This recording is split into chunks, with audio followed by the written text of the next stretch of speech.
Hello, Twitch chat. All right, everybody. So today it's very exciting, and we're not really going to start for a little bit longer, but you can start getting excited about it. We have two special guests here today. Anushka, aka Bloodqueen, is already here. So greetings, welcome. Hello. Thanks for having me. And we will also have Rachel, aka Rachangel, joining us. And with their help, we're going to be rebooting an old favorite of mine, Endgame Sensei.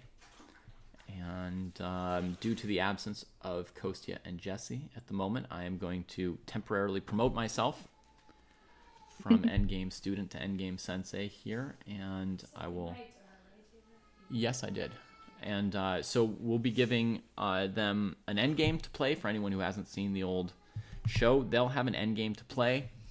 And while they play it, I will talk to all of you about what I think is going on. And then when they're done playing, we'll all discuss together. And depending how long it takes, we may get a couple games in. Give them each a chance to play white, ideally. So that's the Yes. plan. And I am an Endgame Sensei fan. Okay. So that's how I got started with a lot of the minor piece endgames. Okay. So you've seen some old episodes. You know what we're talking about. Yeah. Yeah. Yeah. I remember um I don't know, there was one specifically that I saw and like the vibes were like I don't know. It made me feel like it would be really fun to do it with Rachel. Mm-hmm. So that's when I sent it to her and to you. And yeah, I'm excited to see if it'll go well because I feel like Rachel and I have really different chess styles and Mm-hmm. uh like really different strengths and weaknesses, Mm-hmm. which is what makes it so fun to learn from each other. Yeah. Yeah. Um, yeah, Yeah. and When like different selecting a chess training backgrounds. partner, when Yeah. selecting a training partner is a very interesting question. Like, what makes a good training partner? Well, first of all, somebody who you like spending time with. That's pretty. That's pretty important. Hmm. And then sometimes people think, oh, I want somebody really close to me in strength, which can be the case. But for me, the second thing that you look at after whether or not you actually want to spend time with each other is whether you have a similar kind of passion or degree of interest in what you're doing, right? So if you both want to train about the same amount of time, you won't have somebody always saying, hey, do you want to train now? And the other person's like, no, I got to play more Candy Crush first or something like that. And then, third would be you want somebody in your ballpark in rating.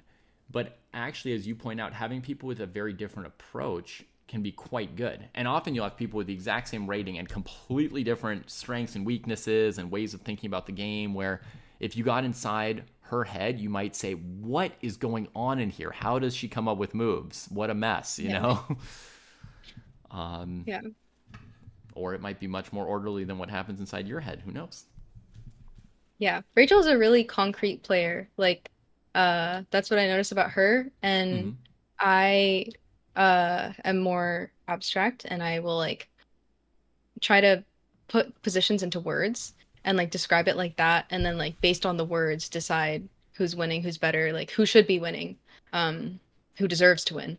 And she just kind of like thinks like in terms of moves and Mm-hmm. not very much else. Yeah. Right. Move, move, move. Yeah. I'm originally a move, move, move kind of player. Mm. And I fancied myself as sort of coming up with concepts and telling stories and stuff, but apparently all the stories were wrong, and the only thing that kept me going was my move, move, move. So, Yeah. um, yeah, I think it's changed a little bit now in that I'm worse at calculating move, move, move. I don't know if I've gotten any better at anything else, but I guess Hmm. I think the one thing I've gotten better at is the end game. Although I might still play the end game in kind of a move, move, move style. But I just went from uninterested in it to super interested in it. And once you're interested, then you're asking some questions and looking at some moves. So it's a start. Yeah. It's funny that you say you don't do that so much anymore because at the Gambito, it was me, Hayden, my boyfriend, and who was bouncing across in chat, and host Mohogi, who's Hmm. like our other friend. Okay. And we were talking about you actually, and he was talking about how like originally, like when he first, I don't know, like when he first like came across you Yeah. on the internet or something, Hmm. he didn't know much about you, and then as he like started to understand your style, he was like, "Wow, this guy like plays like a madman and like calculates like really well." And that's just like the only thing he knew about you. So Yeah. it's funny that you say you don't calculate so well I don't anymore. calculate as well now, but maybe he saw some of Yeah, my older games, yeah, maybe. or maybe I I don't still calculate a tiny bit better than him, and that makes it seem still like impressive, right? Because I know. guess like even if you thought of like a chess player like famous for whatever positional grinds like Petrosian or Karpov or somebody, but if Mm-hmm. you did an analysis session with them and calculated with them, you'd be like, oh my god, they calculate like just insane. That's true. So sometimes it's just a matter of like levels, like an IM might still calculate a little bit better than a national master, even if Yeah. I'm not as good as when I was 18. But yeah, I had an experience where I got to play Kavutskiy. Do you know who that is? Oh yeah, is he in St. Louis now? I don't I know where think. he lives now, but Oh, okay. when I was first learning about the chess world and reading my first chess magazines, he was preparing to play a match against Karpov for the FIDE version of the World Championship after Kasparov had split off. And so I watched him play this match with Karpov, which was very interesting. One of the early shapings of my chess. And Kamsky is famous for being this amazing positional player. And so one day I got the chance to play him when he started his comeback. And I played him in this tournament, the Millionaire Open or something like that. And in the opening, I was really afraid that he was going to out strategy me and that, his pieces would suddenly appear on good squares. And I didn't see how he got control of the squares, or I didn't see the maneuver Mm-hmm. coming, or there's some underlying thing I didn't get. And like, strangely, with black, within like 12 moves, I was better, but I didn't believe it because I was so assuming I was going to lose, right? So, but then Mm-hmm. slowly, I'm like, wait, I am better. Wait, I am better. And the more I looked, and as we played a few more moves, I'm like, wow, I'm just like completely outplaying him. I've got this concept of how to play this variation of the French that I've, come up with over a few years on my own, and it's like working.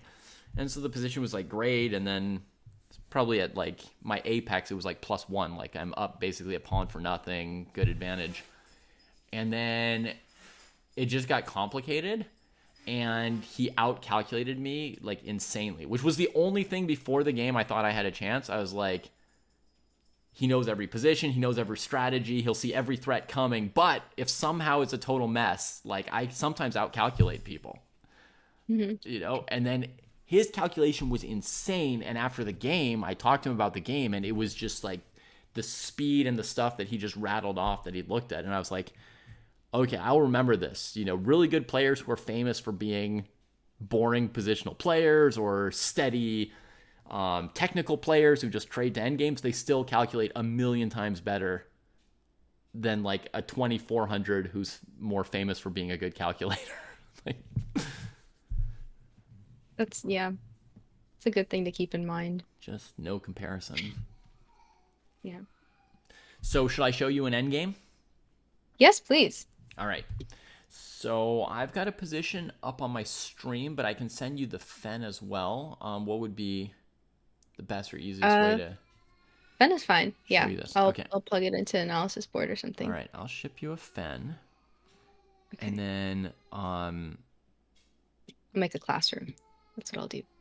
copy the fen.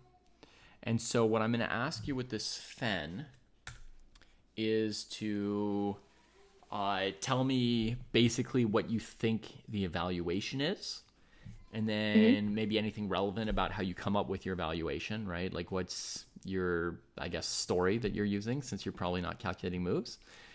So you can tell me your story about this position. Okay. And then if Rachel gives us time, I'll give you a crack at it against me from whichever side you think is better. Okay. Um, All right, I have the position up. I can also send you the link to the classroom in case we end up doing classroom things. Okay, I cool. don't know. And this is from white side or black side, or should I just say things about everyone? Um, yeah, I mean, basically, my opening question to you is like, what's the evaluation? And then, Okay. Um, what is the evaluation? yeah. Well, And everyone in white. chat, you should play along at this game because this is a big piece of these end games as well. Is you start off by sort of having a sense of who's better and why. Mhm. So, yeah. Okay. Um, so it's equal pawns. White has the bishop pair advantage. So, must be kept in mind. And it's like pretty open position. So you field the bishops. They're looking at things. Mm-hmm. Uh, and white has this potentially weak passer. I mean, it's not really like what pieces are really going to attack it. Um, I would say it's more of a strength than a weakness in this Mm-hmm. position so far. But Mm-hmm. there are still rooks on the board. So, um, yeah, I guess in my brain I'm still trying to figure out if it's a good thing or a bad thing that Yeah. that we have the passer. Yeah, fair enough. Um, It's a dual identity, right? Because in the middle game they would have called it an isolated queen pawn, right? An IQP, mhm, which is a whole branch of chess positions that have had entire mhm, books written just about that one structure. mhm. In an endgame, it's also a passed pawn, which sounds a lot more promising. Yeah. And isolated pawns are supposed to be bad in endgames. Like the person who Mhm. has the isolated pawn would usually be avoiding the endgame. But the person with the pass pawn might be headed for the endgame. So yeah, that's an important feature in the position for you to sort of figure out to what extent it's a strength or weakness. Yeah. Now that I'm looking at it, I'm seeing like more concrete moves. Uh, so like Rookie 5 is an idea, but they can always defend. With Knight F6. And so it's not like we're immediately threatening to win anything, but like it's nice that our rook is already on an open file and their pieces are kind of like weirdly coordinated.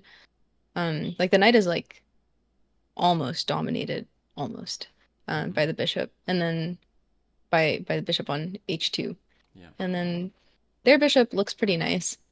But if we do something like bishop c7, and then either they like resign their rook to the fate of staying on a8 to like defend their pawn, Mm-hmm. or they can push a4, I guess, but then we can go bishop c2, then bishop b3, and maybe we can even take, and there's not really like a way for them to defend that pawn. Mm-hmm. So yeah, like our it because we have the bishop pair, it's easier for us to attack their pawns. And there's pawns on both sides of the board, so that's a bishop pair positive.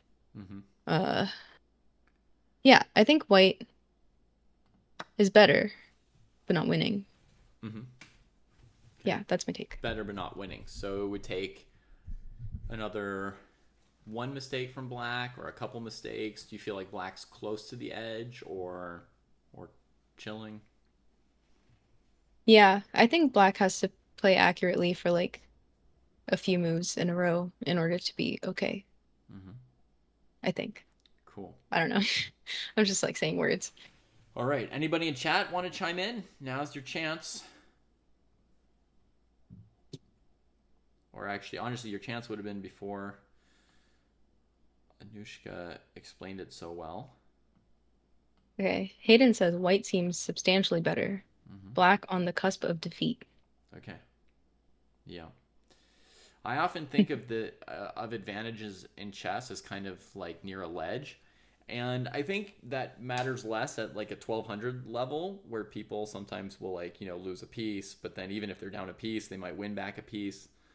Mhm. Um, but in master level, often you have to get like a small advantage, and then there's the question like, can you ever push the opponent off the edge, right? Like, is your advantage big enough? And so I see like the line of demarcation between an advantage and winning as Mhm. like the edge of a cliff. And when you're defending an endgame, I think that's when you feel it the most. That you're like sort of standing right by the edge, trying to hang on.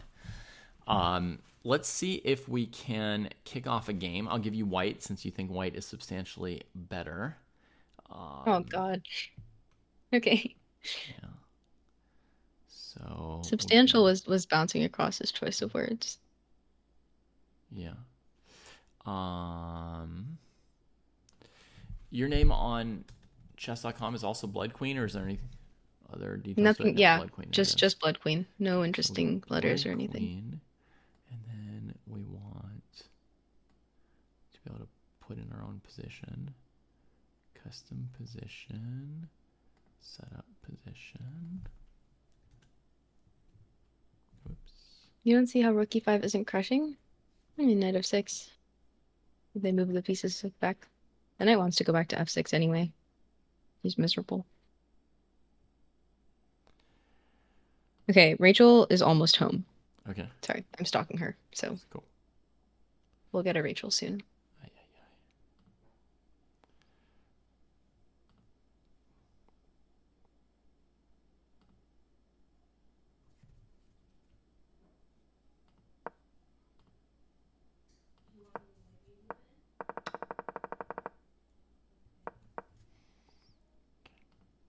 To re-grab the fen. Okay, so maybe we shouldn't start a game in that case. We can We probably can start just a see how quick far you game. get, right? Doesn't hurt. Yeah, So, new game. give her time to like settle in after she comes home.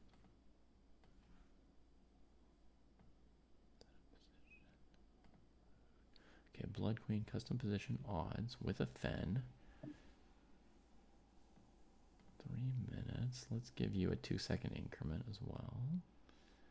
With Thank that, you. I play as black. Unrated. Okay. Dojo, the Endgame Sensei, they do like weird time control, right? It's like Yeah. 5 plus 30 to Yeah. mimic the, yeah. All right. I sent you a challenge.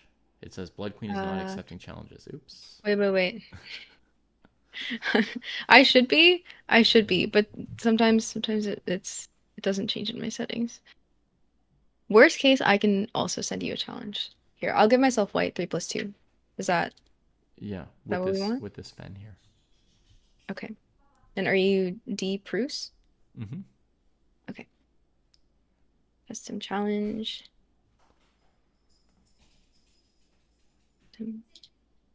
And here, 3 plus 2 versus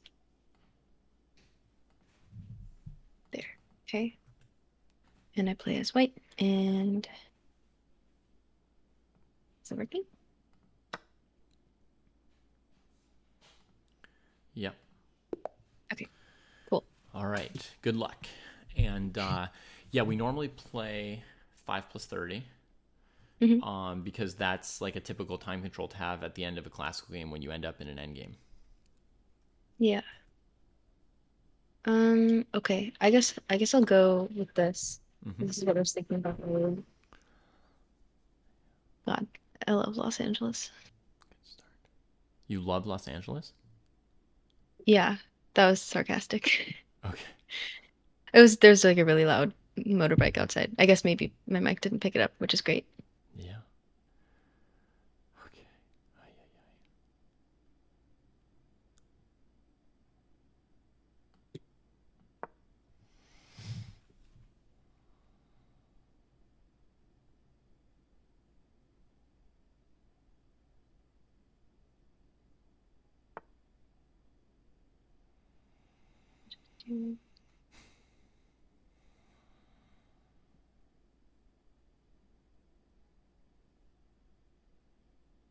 Can't believe Chesscom does the auto abort thing past move 1. Yeah. Super annoying. Whoa. Hello. Hello? Hi. Hi. Hey. I Hi. see. Hello. I did not I completely forgot that we had this today. I'm really sorry. It's okay. It's all right. You've got some time to collect yourself because we're playing each other. Okay. Yes. I'm Amazing. gonna soften up Anushka for you so you have an easier time today. Okay. Or inflate her ego by I don't think we losing. need Don't tell that. me she's gonna beat you. Yeah, we'll see.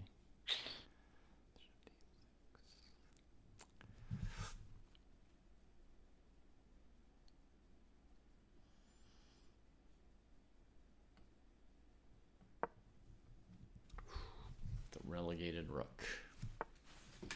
Oh, Yeah. no. I know David Pruess hates to see that move. This other person has a plan. I have no plan. You just played a Don't move tell that him that. looked like a plan.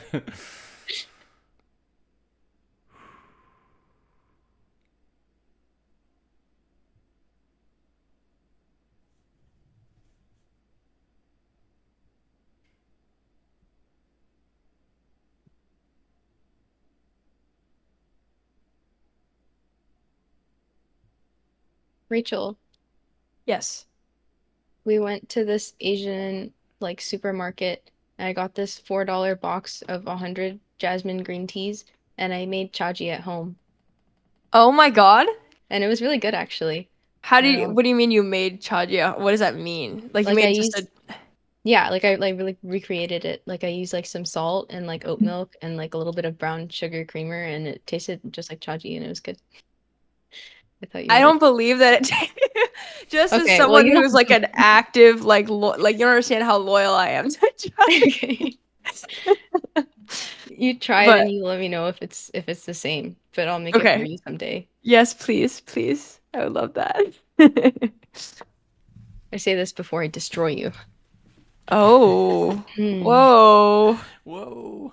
Watch us play in Chicago Open. That would be insane. I don't No, know no, if don't speak that into we fly all existence. the way there just to That's happened Oh to me. no.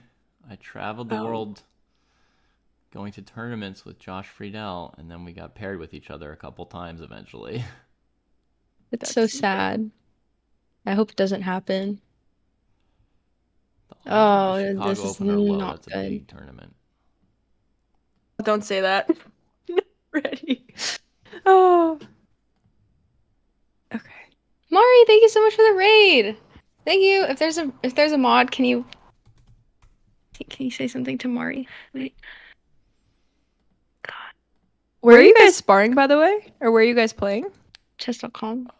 Oh, okay. Yeah. Was that the question? Yeah. No, I know if you were like playing an actual game on chess.com or like Okay, classroom wait, type this of. is a conundrum, actually. Okay, I guess I have to do this. But then I'm losing my bishop pair, which is like the one thing. Also, light squared bishop, and all his weaknesses are on light squares. Uh, hmm. I'm not enjoying this conundrum. Do you start with odds or something, or is he just kind of seeing your style? She's starting with a position that she thought was good for white.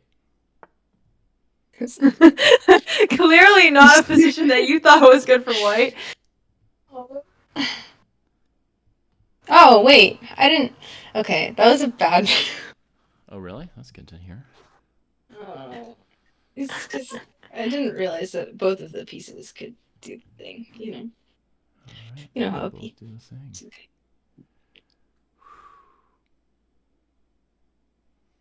I'll use the bathroom. I'll be right back. Okay, goodbye. Goodbye.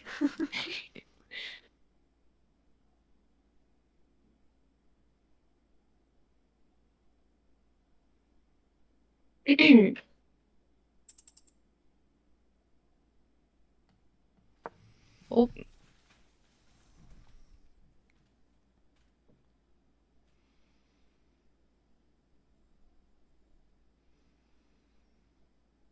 okay. Okay. We're just gonna do this.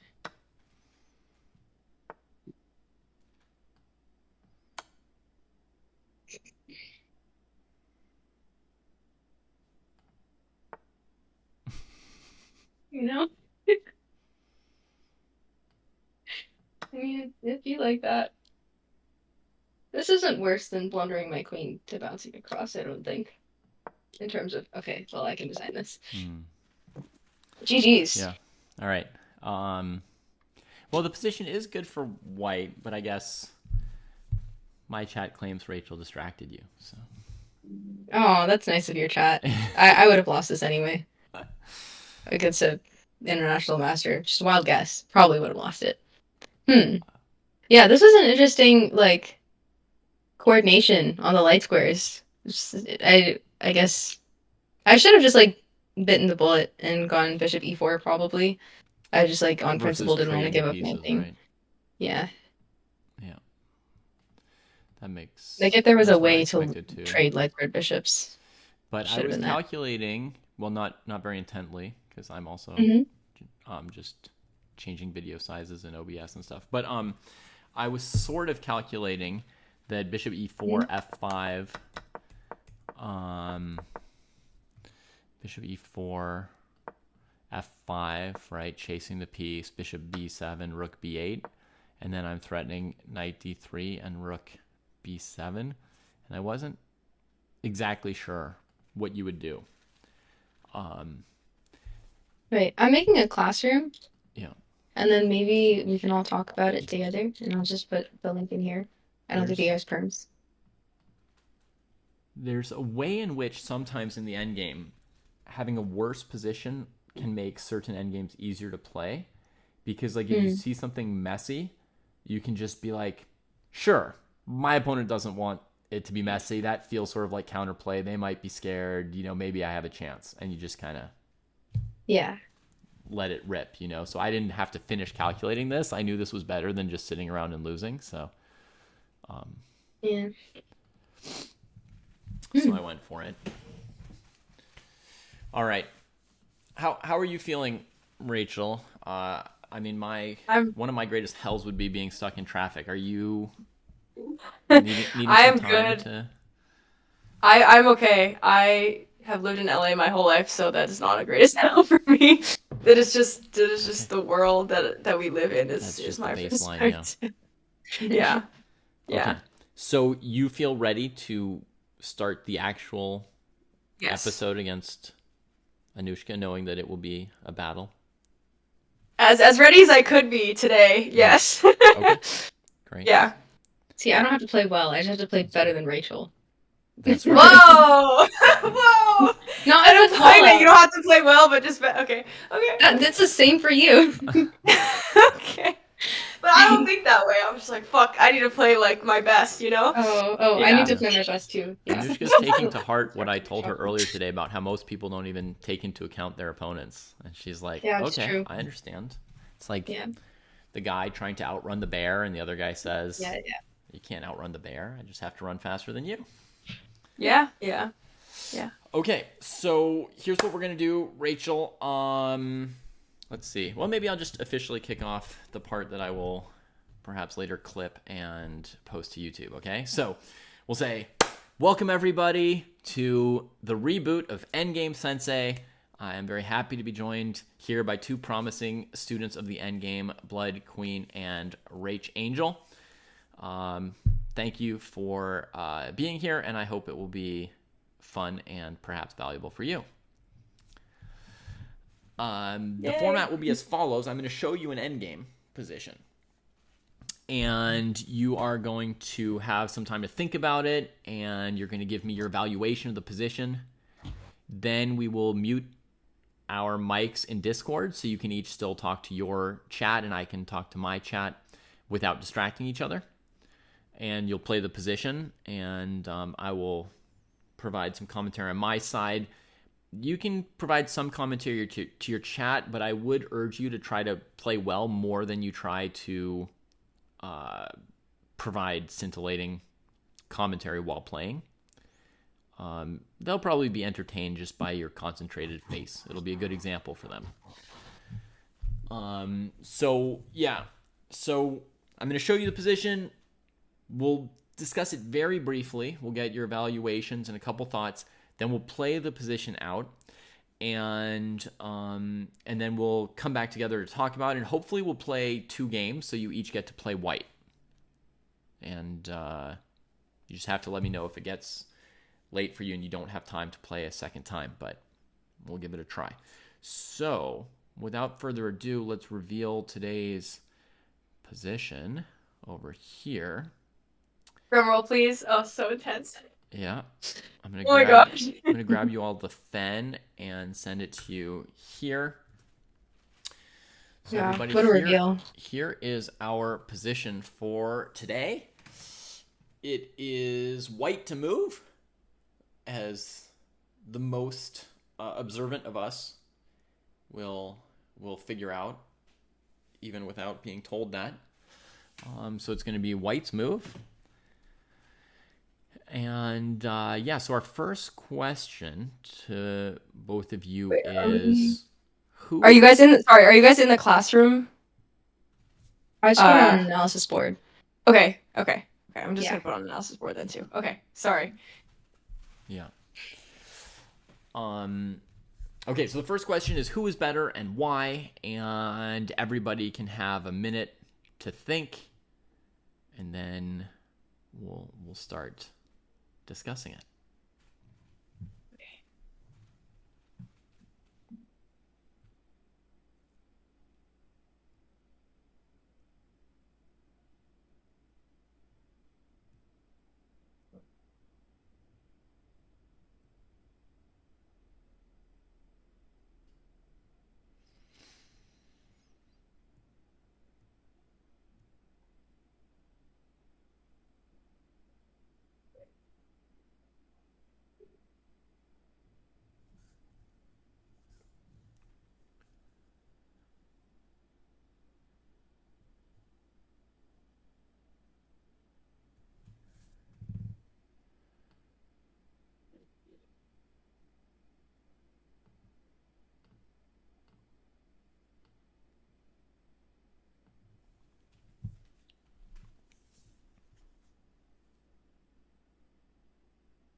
All right.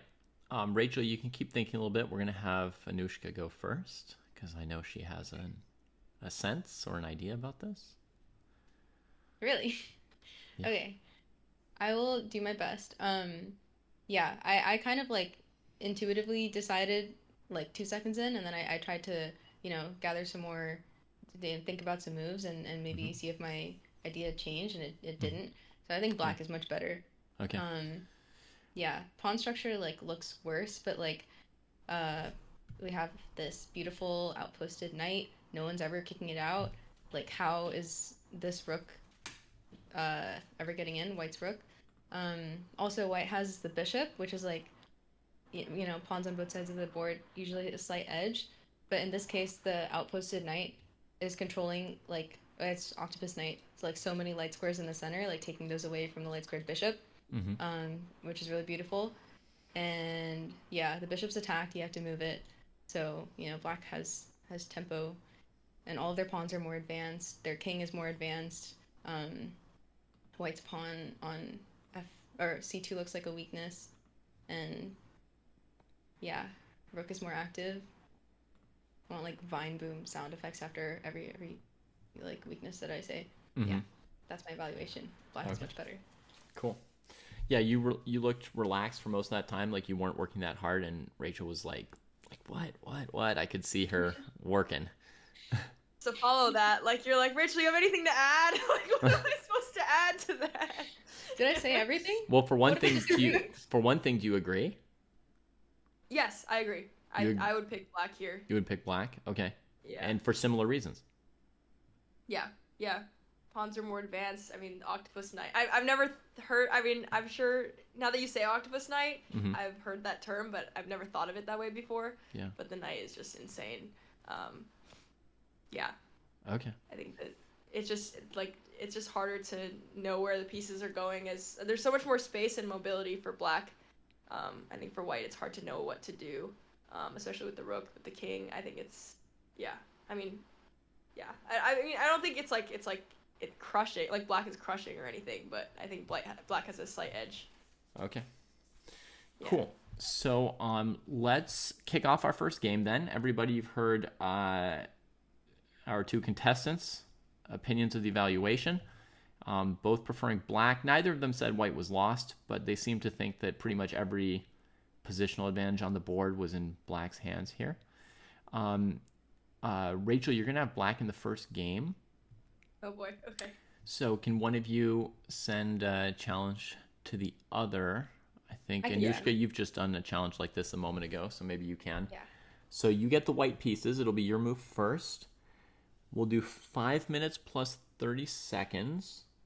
And Okay. be aware that the first 1 or 2 moves, chess.com will forfeit you if you spend too long on the move. Right. So one of the reasons I chose a position where the bishop was attacked is to make white's first move relatively easier as you get into a game. Okay. 5 plus 30.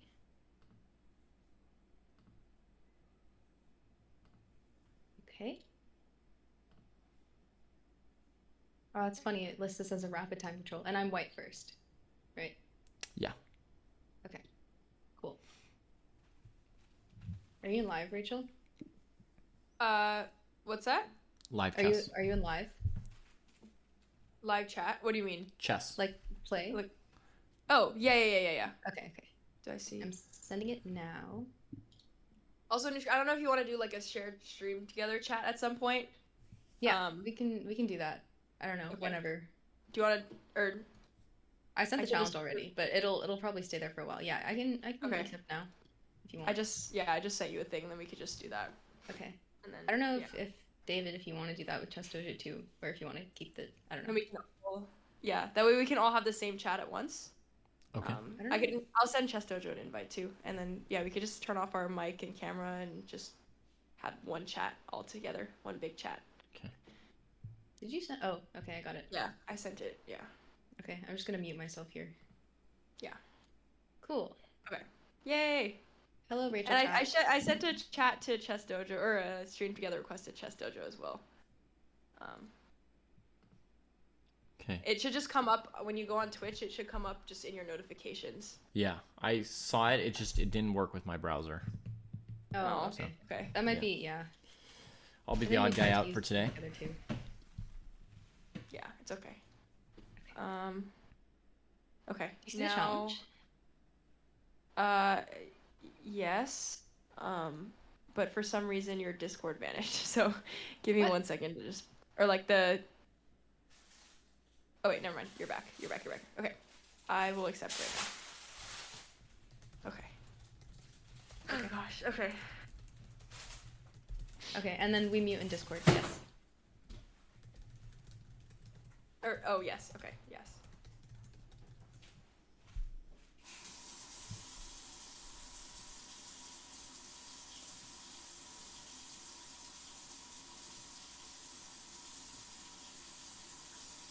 Has the game started? Yes, the game has started. Yeah. That's our bad. Do you want? Are you following? No, it's okay. one of us? I clicked to follow. Let's see if I can see it. Oh, okay. David respectfully declining the opportunity to be exposed to degens. I'll find it in a second.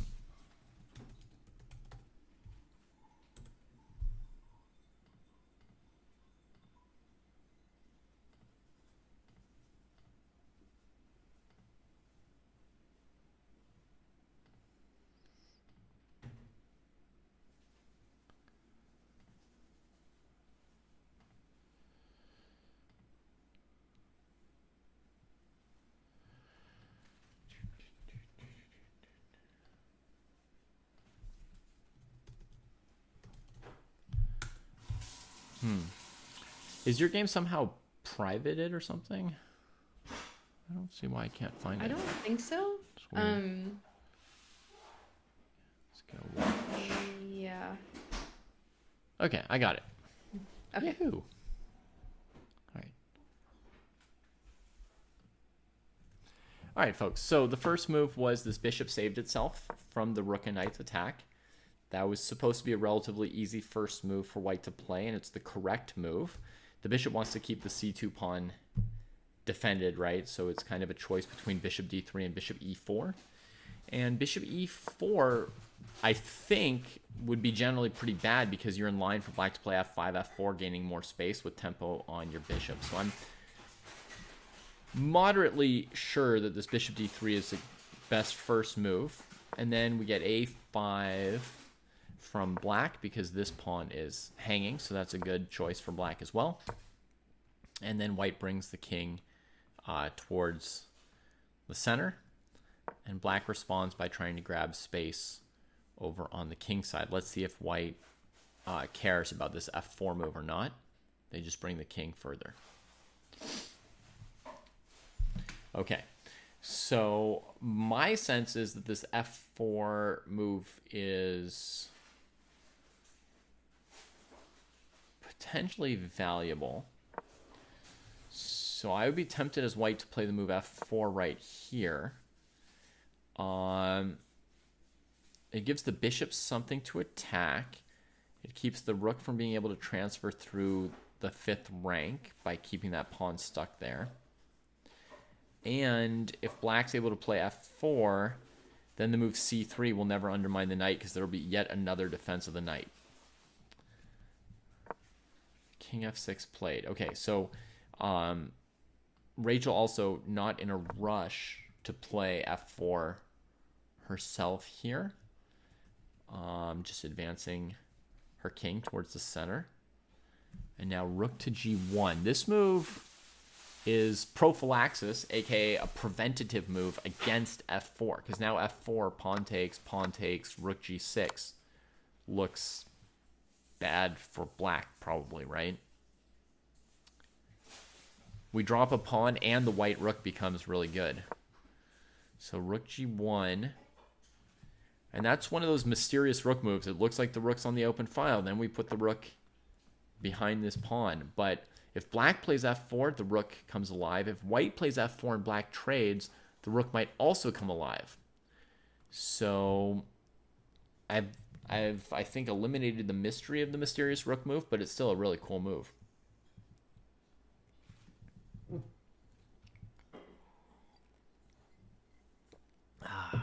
And so we can see that both players played their first moves reasonably quickly. I mean, not blitzing, but they were just spending, 25 to 30 seconds on improving the king position. So this stuff was, the first couple moves were pretty clear to them.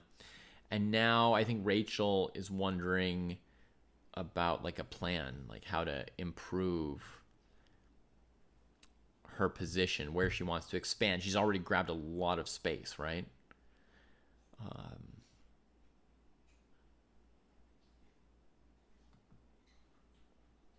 So these are all pretty far advanced. If she wants to advance further, I mean, f4 doesn't work right now, but she could work towards it. A4 and a3 or a4 and b3 could be played, but it doesn't feel like white's weak over there. So black might need a weakness in white's camp if they want to try and claim that they have the advantage, right? There was a crushing move with knight takes c2 earlier. I think white's kept the pawn defended. Oh, was it maybe when the king was on c1? Let's go check that. Because they were playing quickly at the beginning. It is possible they could have missed something. Knight c2 attacking the rook. I assume this is what Shach Granola was probably talking about.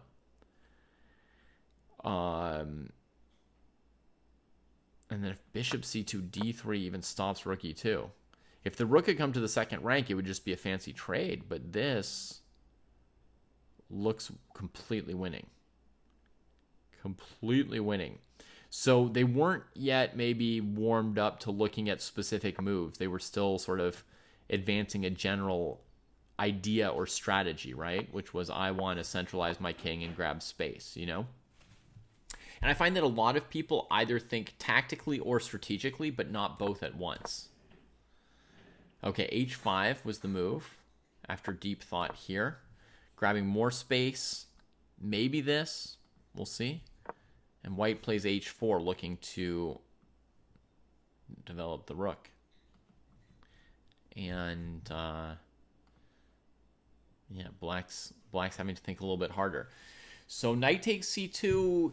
Yeah, I mean, if you were given that in a book of tactics, then like right here, if you gave someone this position in a tactics book, they would find knight c2 in a couple seconds. These players, but because they're thinking about these deep positional values, right? Like, oh, the outposted knight versus the bishop. Oh, do we advance pawns on the king side or the queen side? All this strategic thinking.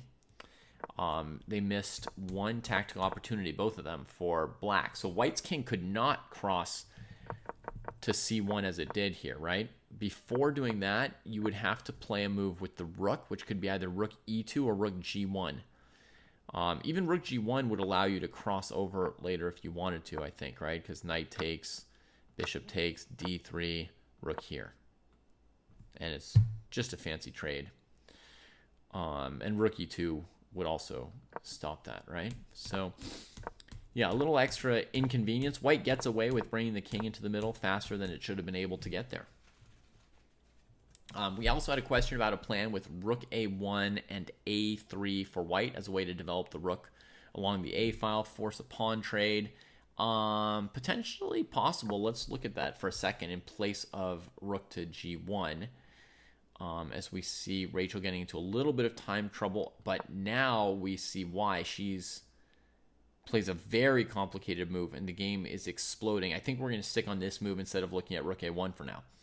So f4, idea is takes, maybe she'll take this way to just get these pass pawns started, or maybe, well, it's hard to say for sure. She could take either way in response to that. She could even play the move g4, the weird pawn breakthrough as a pawn sack. This is where Bloodqueen needs to stop and use some of her time. She can't just keep... Oh, and she played quickly. She can't just keep putting the pressure on Rachel and just hope that Rachel's going to self-destruct. Rachel's doing complicated stuff, and she needs to think as hard as Rachel on this. Rachel spent 2.5 minutes on f4, and she spent 30 seconds here recapturing. She really needed to spend about 2 minutes herself at this point. That, I mean, she's built a time lead on the previous moves, and here is like one of the most relevant points in a game to use the time advantage. And, you know, endgame skills is not just about, oh, is that a good pawn or is that a good square for a piece or whatever. It's also how to use your time. It's the same as in the rest of chess, right? How to use your time. When do you use your time? Do you have a sense for when there might be a tactic? You know, are you alert? Are you resilient when you realize you've missed something or something's gone against you? So there's another option here of takes, king takes, takes, king takes. And this looks more or less like a dream for Rachel. So I think Bloodqueen's probably right to avoid this, but it needs to be reflected on longer than she did. The idea here is that the black king has improved, is in striking distance of this pawn, and that this h-pawn could become a strong passer here. Seems pretty plausible. White's bishop and king are not well placed to deal with that pawn. So normally it would be a knight who would suffer from the opponent having an outside passer, and the bishop wouldn't care so much. But here, with this pawn blocking the long diagonal, not easy for white to deal with this pawn. And yeah, it looks a little bit scary for white. Perhaps still defensible, you know, just getting behind the pawn. Maybe it wouldn't be the end of the world, but black is winning a pawn in that variation. So she went for g takes f4, and yeah, and Rachel's choice was going here, making this outside passer right away. White could go rook h1, and Anushka is finally stopping here and really thinking about it. You could go rook h1 and go after this pawn, or you could go rook g6 and get your rook active. Problem is the h5 pawn is defended, so if you get active, then what are you doing about this pawn? Yeah.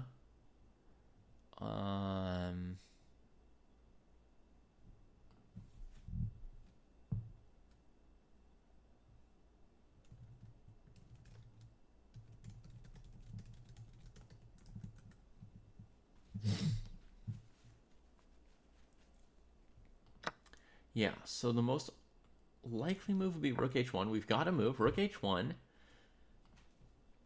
So credit to Anushka for thinking here, but I will say, folks, in general, I would have spent those 2 minutes right here, and I would have had my next move planned. You know what I mean? When you make this decision, you should... This is the critical decision. Once you get here, hopefully you have a plan. Yeah, okay, so she comes here. Knight g2 is revealed, defending the pawn and planning to come to f4. White can kick the knight with the bishop, which will eliminate this pawn, but it won't prevent black from setting up the basic situation that they want, more or less, right? Which is outside passer, knight on a nice dark square. This position looks really pleasant. Looks like Rachel looked really deeply before she played that f4 breakthrough. And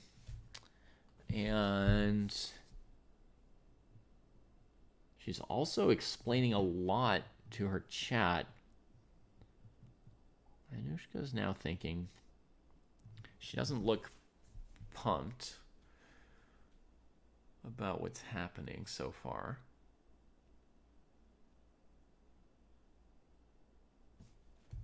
Looks like Rachel's putting some pretty serious pressure on her and not too worried about her own time situation. She doesn't seem nervous about how much time she was using. She was choosing to use that time aggressively, looking for a way to create problems for white. That's a very good sign. Being willing to spend your time to find moves you think are good, to have some confidence. White could play f5. They don't have to immediately go after this. They don't have to play rook h2 or bishop f1, anything like that. They could play f5. But then the black king probably comes to g5 and holds both pawns. So then both sides have two isolated passers for the moment. Rook h2 was the choice. And yeah, I imagine black's plan here is knight f4, rook h4, king g5.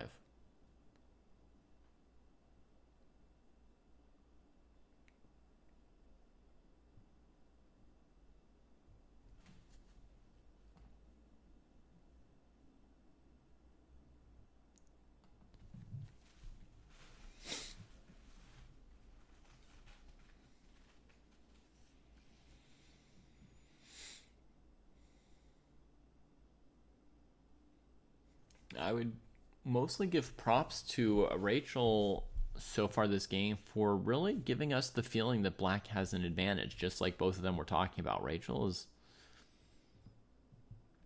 has impressed with her ability to make some transitions and put real pressure on white here. So these two players might not be endgame noobs. So far they're doing just fine. Knight f4, rook h4 comes quickly. Yeah.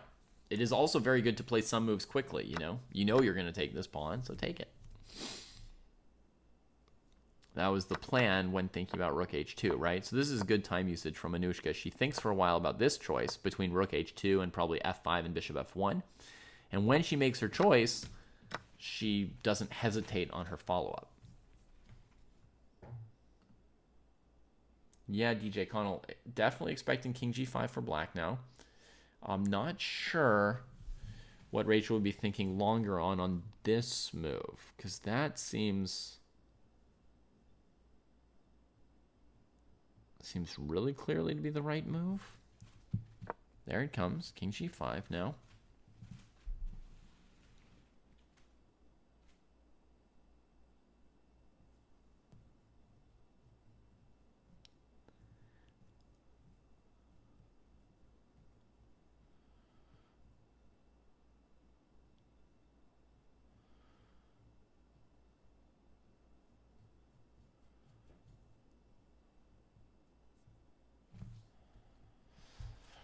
They're friends, so I wonder how competitive they feel, how much they would hate to lose, or how excited they would be to win in this little mini endgame match with each other.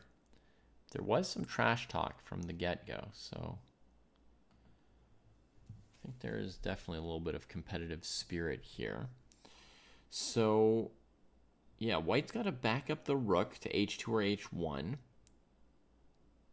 Not clear how big a difference it makes. And then we assume black's probably going to play h4, and white has to come up with a plan to improve some piece of theirs, right?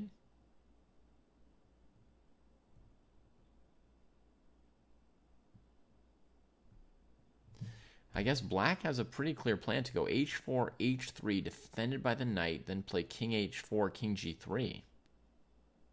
Right? And whew, looks like a killer pawn. Is there still hope for white? Maybe now that we've captured one pawn, we have to swing the rook out to h8 The problem is if black goes rook h5, I'm afraid the minor piece endgame might be lost because these pieces are so far away from the progress the h-pawn's making.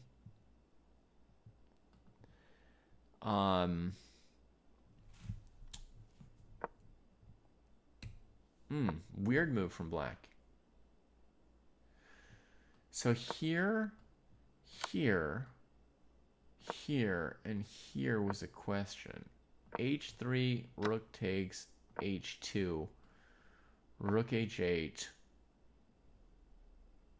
king h4. This is a line that they may not have calculated all the way to the end as they were playing, right? King h4, so here rook h8, rook h5 wins for black. Bishop g6 would be the last trick in this variation for white. And then let's see you go rook h5 for black. Bishop takes h5. And oddly, you still get a competitive endgame, right? It goes on from here. Still not won or lost. Honestly, white should have a good chance to draw that endgame. So h4. I mean, I wonder if black was afraid of this.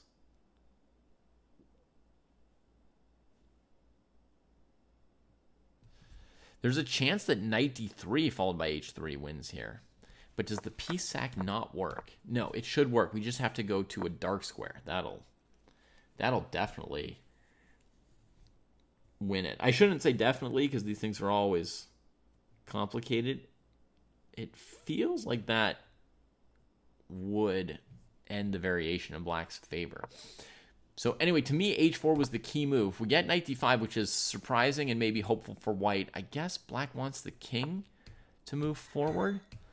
Bishop e2 from white after really long thought. And, I mean, for now, if king f4, there's rook h5. You think bishop e4 could have been a better move here, maybe?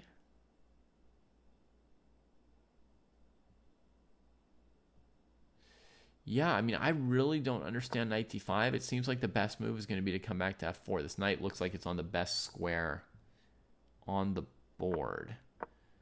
But it's transferring to e3. This bishop could go back to d3, but Anushka wants the possibility to, like, change something, right? She wants some ability to improve her position or force some action.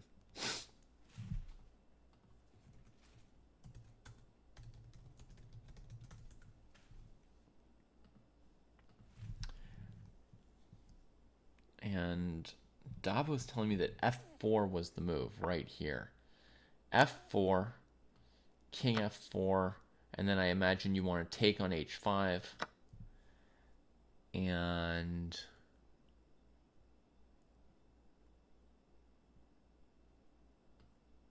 check, and here,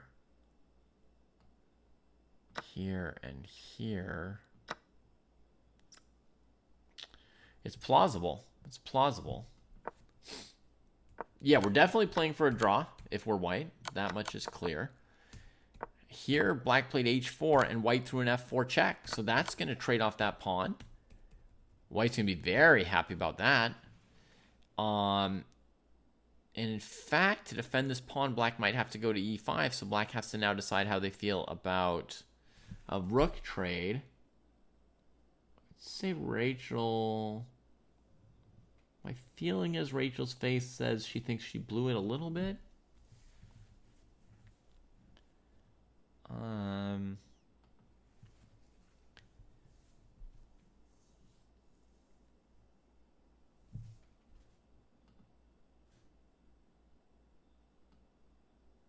Yeah, I have to stop looking at the board to check their faces, so I can't give you the facial... I can't give you my own read on the facial reactions in real time as they're playing usually. Oh, maybe I can rearrange my tiny screen just a little bit better. King e5's been played, and white goes very quickly with this next check. Is she confident about the rook trade?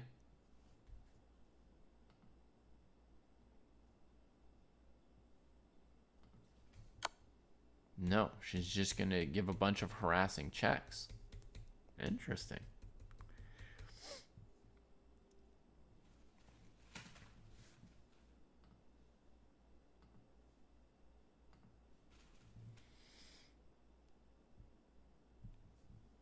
I think probably the rook trade was draw-ish. I think probably the position's drawn with or without the rook trade now.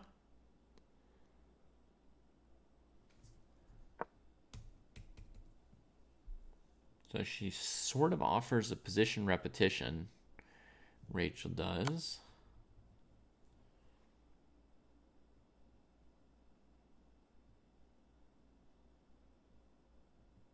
Small laugh from Anushka.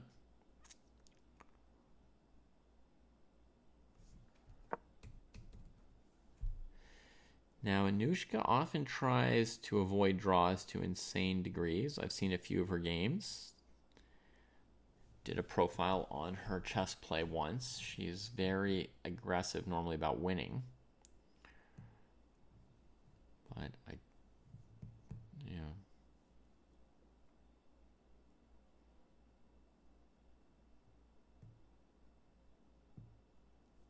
If she wants to win, she has to keep all the, well, in general, if you're trying to win, keeping more pieces on the board maximizes your chances to outplay the opponent in a drawn position. But if you don't trade these rooks, then your bishop is stuck, right? Trading the rooks would let her bring her bishop out.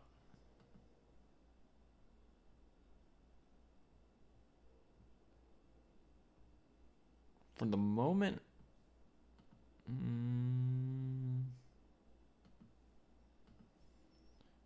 I don't see any kind of winning idea, but we see after 2 repetitions that Anushka's using all her time. She's not quick to take the draw, even though she's been defending this whole time, right? I mean, when she made the choice to play f4 check and trade off these pawns, that was a relief for her and an upset moment for Rachel, which again revealed why the knight was better on f4 than e3, right?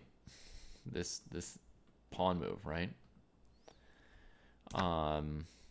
Wouldn't have been possible with the knight on f4.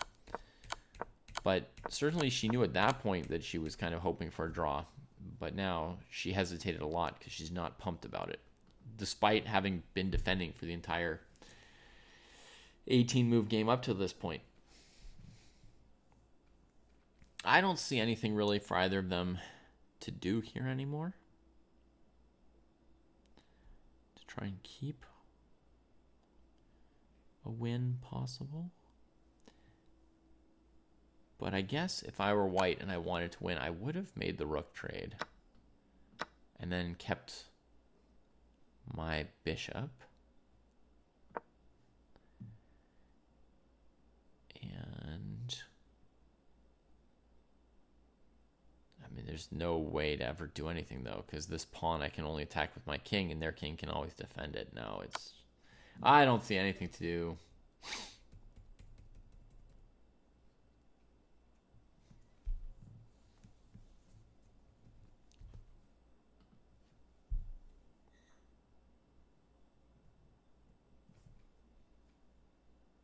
All right, maybe I'll pull a Jesse and tell them we can agree to a draw.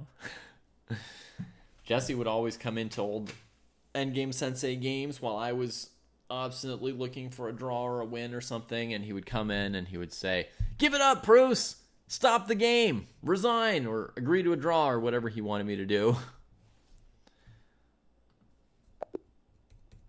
All right, they get the threefold repetition. Let me turn my mic back on over there.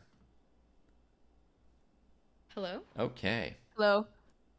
Nice. So, 1 game in the books. And what are your thoughts about the first game, Rachel? I think that I think I just played h4 and I like just kind of without thinking it through enough, and then immediately after I was like, wow, f4, and I think I lose all my advantage. So I wasn't happy about that move. I was thinking like Yeah, I don't know. I think instead of h4, I was looking at f4. And I wasn't exactly sure what to do because then I realized like all my pawns would be on light squares if I pushed g4. Um, So from her perspective, a different moment in the game.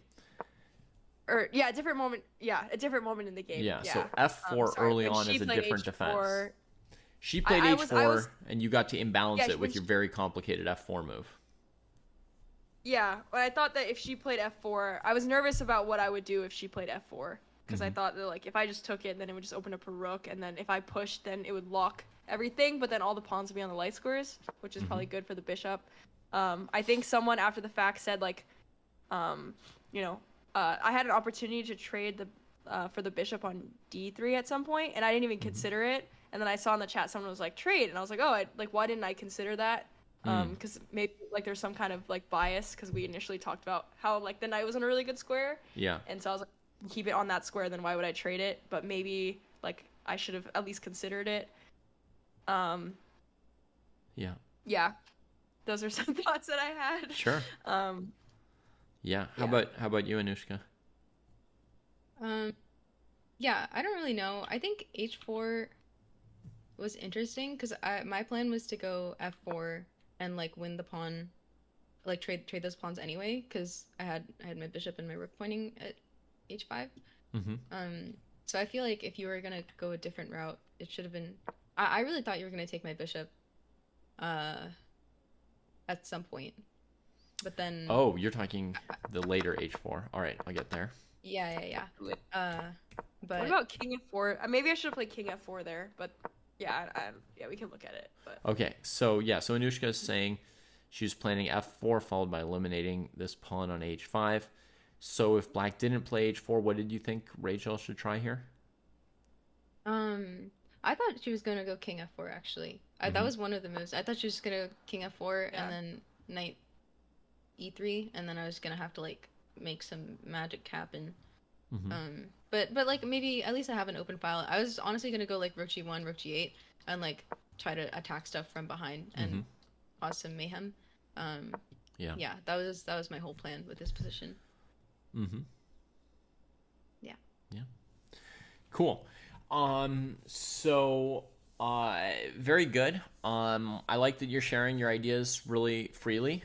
Sometimes when you're gonna rematch somebody in the same position, there might be an instinct like, oh, I shouldn't like tell them everything I thought of, you know. But the way you get better at the position the fastest is to share your ideas very freely in between games, even though you're going to play multiple games against somebody else when you do an endgame sparring like this. Um, so I'm going to point out one or two little things just to speed you along a little bit. I would say that the knight on f4 was on a seemingly optimal square, and then Rachel moved it back to d5 and to e3, and that is surprising. Well, I mean, you didn't think it was on its best square, obviously, the way I thought it was already on its best square. Otherwise, you wouldn't have moved it, right? But moving that knight away gives white this option of f4 at some point. It sort of opens up a little right. space for white. And where your knight was on f4 before you play knight d5, right? From here, it's blocking the f pawn, which is on a bad square, right? Anushka's bishop is partly suffering from that pawn being on that particular square. It's cutting off a lot of the bishop's options. So the knight's blocking that pawn move. The knight is keeping the white king from ever playing king d3 to try and, you know, bust out in the middle and make progress somewhere else or cause some action away from the h pawn. And the knight's even covering, you know, one of the squares that helps the pawn to queen. So the most direct line there would have been h4, h3, which looked pretty promising. But if you didn't want to do that, I imagine you could also look at some ideas to maybe improve your rook first, such as either rook c8 to h8 or rook e5 to e3. Honestly, I didn't think of either of those rook maneuvers during the game because I think it's natural to have kind of that sometimes when you have a clear strategic idea, it can kind of tunnel vision you, right? Like you think your knight is your advantage, so you never look at knight takes d3, right? And I basically never looked at knight takes d3. You think the H pawn might be winning, you just start looking at pushing it instead of an idea like rook e5, rook e3. I don't know. But if we try to come up with more ideas, if h4, h3 doesn't work, then my next thought would be to improve my rook before I would think of repositioning the knight on f4, which looks super good right here. Yeah. No, you say all this now. I'm like, this is so obvious. Like, why? What was I thinking? Yeah. Yeah. Yeah. So, yeah, and then as you say, when you played h4, allowing f4, maybe instead of that, a move like king f4 could be a way to keep the game going, because you keep that bishop sort of trapped, and so you still have this h-pawn, which is super dangerous. And I guess the main plan here is king g3, and then pushing the h-pawn. Yeah. But it seemed with the knight on f4 that it was even stronger to go h4, h3, king h4, and then maybe king g3. That seemed like the apex of your position. Right. And now just a little tidbit for you, shared from chat. On move 2, there's a little tactical pattern I want to make sure that you know just for your future games. If white plays king c1 in this position, black can go knight c2, bishop c2, d3. Oh. I think that's just a matter of, warming up. Like you're just getting into playing, right? Your engine's cold. And it could also partly be that a lot of people don't think strategically and tactically at the same time. So sometimes you look at a position, you're like, I've got all the time in the world. It's an endgame. What square should I ideally put my knight on and my king on? And which pawn should I advance? And what structure do I want? And you're thinking about all this stuff 30 moves down the road, right? And then you're not thinking about the little move-by-move tactics. So that can happen. And vice versa. People who are just calculating all the time may not notice the most obvious of intuitive things about the action because they're in that mode. And combining the two ways of thinking is pretty tricky.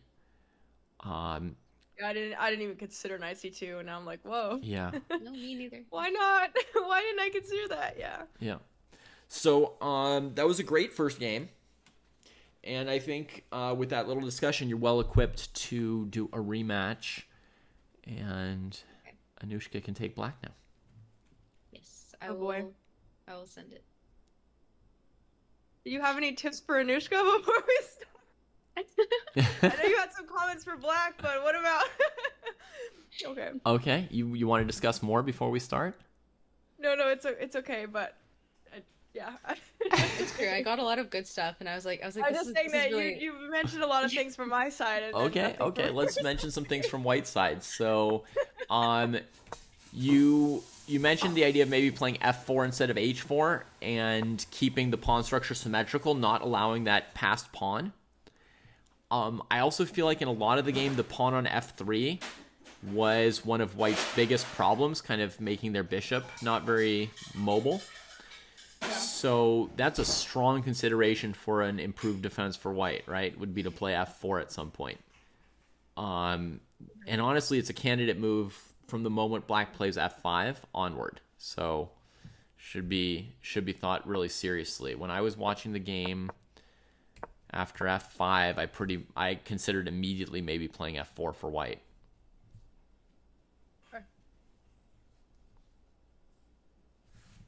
Okay. Good to know. Maybe this time I will play f4 as white. Yeah. All right, I'm playing as black. And that's also something that you can do with these sparring games is like you may come up with an idea for white after a game where you've played black. Or sorry, where you've just played white. And you could share the idea with the person you're sparring with. They get to take advantage of your idea and be the one to play it, right? It helps them, win the little match with you, but it's pushing your understanding of the position forward faster together, right? So, yeah, you can definitely use each other's ideas. Okay. Okay, I should have sent. I think. Okay. Bouncing said it perfectly in the chat. Anushka, here are all these ways to win. Rachel, I don't know, maybe at some point. Oh, wait, I lost. Wait, the challenge. Oh, okay, never mind. It's going. All right, I'll mute. All right. Oh yeah. Good luck, mute. soldier. Okay, good luck, soldier.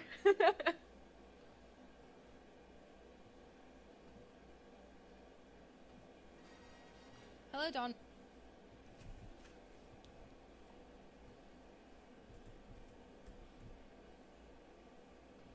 All right, so we're to game 2, folks. Let's see if I get everything up so I can see it all. All right, so we started with the same first 2 moves. The bishop saves itself. The pawn goes to a5. Now it's on white. They're both now aware of king c1, knight c2, I think. So they might have to deviate their move order already at this point. Candidate moves, rook e2 and rook g1. Maybe b3. It's a little committal, but it could be. I suppose even a3 could be a candidate move. We haven't really discussed this move yet. a3, Medvedev takes just to be able to, maybe move up with the king at some point. Yeah, white could play for a3, or they could literally just play it right now.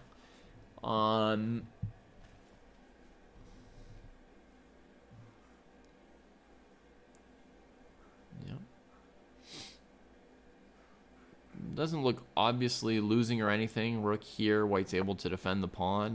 Nothing decisive happens.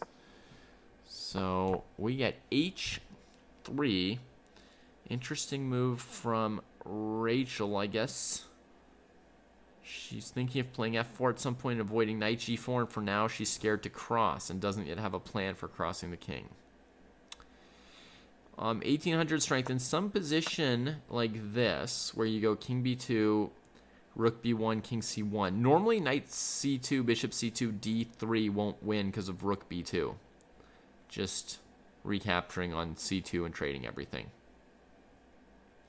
It depends if black's had so much time to set up like a breakthrough on the king's side, but that's a little hard to do. And your king's going to be close to the a pawn, so probably it'll be okay.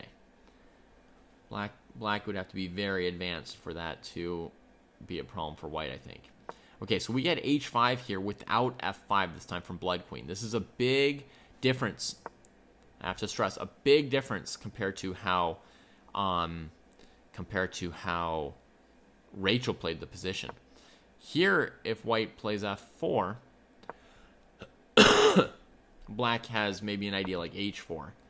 Takes, and the rook maintains this open 5th rank because this pawn hasn't advanced. So there's a little more maneuverability for this piece, and that means some extra option to actually attack this pawn and try and make it a problem, like even rook c6 to f6 could come in. So, and then actively, black's probably reasonably interested in trying h4 at some point themselves. Okay, rook e2. That supports c2 and lets the king join the game. And now, will Anushka play any slower with black, looking to set up her early plan here? Last game, she played a few of her initial moves pretty quickly with white, as if she was valuing a time advantage or trying to, put some pressure on the opponent. Sometimes you just want to make your opponent feel like you're strong, right? So you play some moves quickly, like, yeah, I see everything. I'm so good. I know what's going on.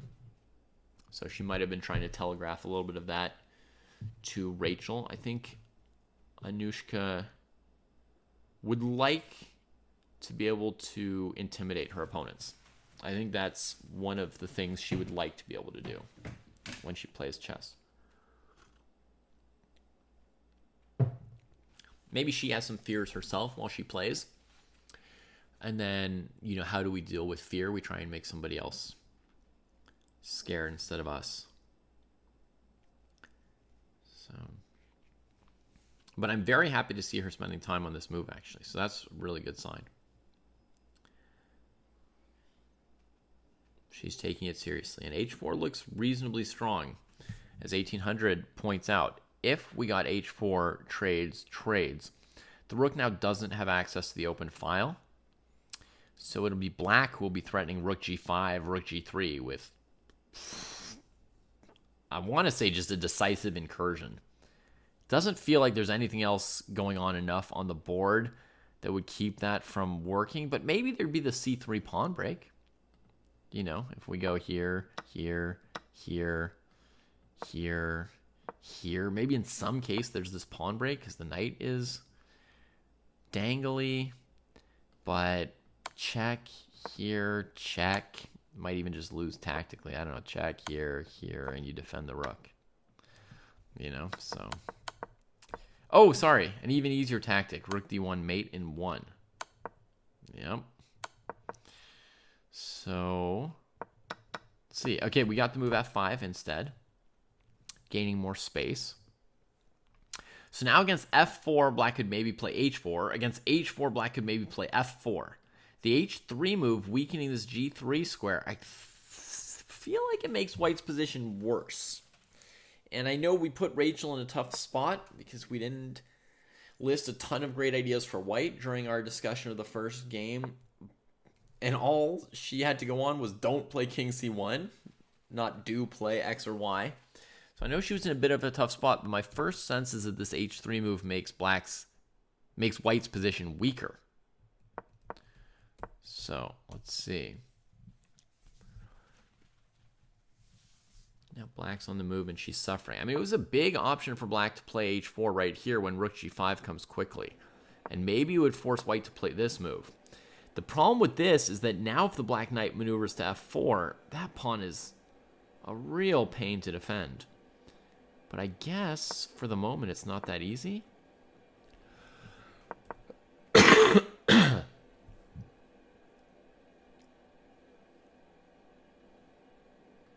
King f6, controlling that square, preparing the knight maneuver. Maybe even a king going all the way and just leave the knight here. Oof. No, I mean, h4 was a huge consideration. But okay, f5 still leaves a lot of pressure on white.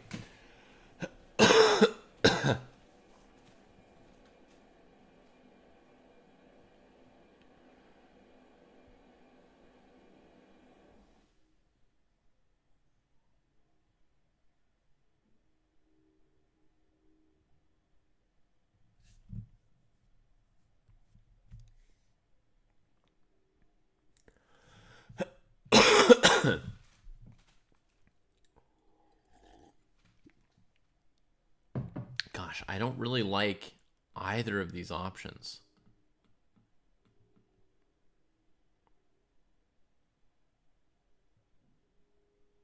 Is f4 the better of them? Let's just look at this for a moment. f4 just got played from right under my mouse.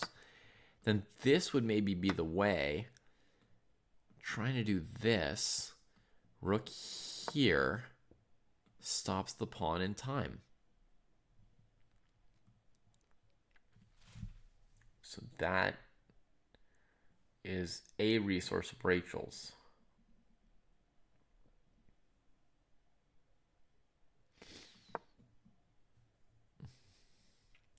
No, DJ, I would say g4 is not a textbook move for black because g4 leaves the black pawn stuck on light squares.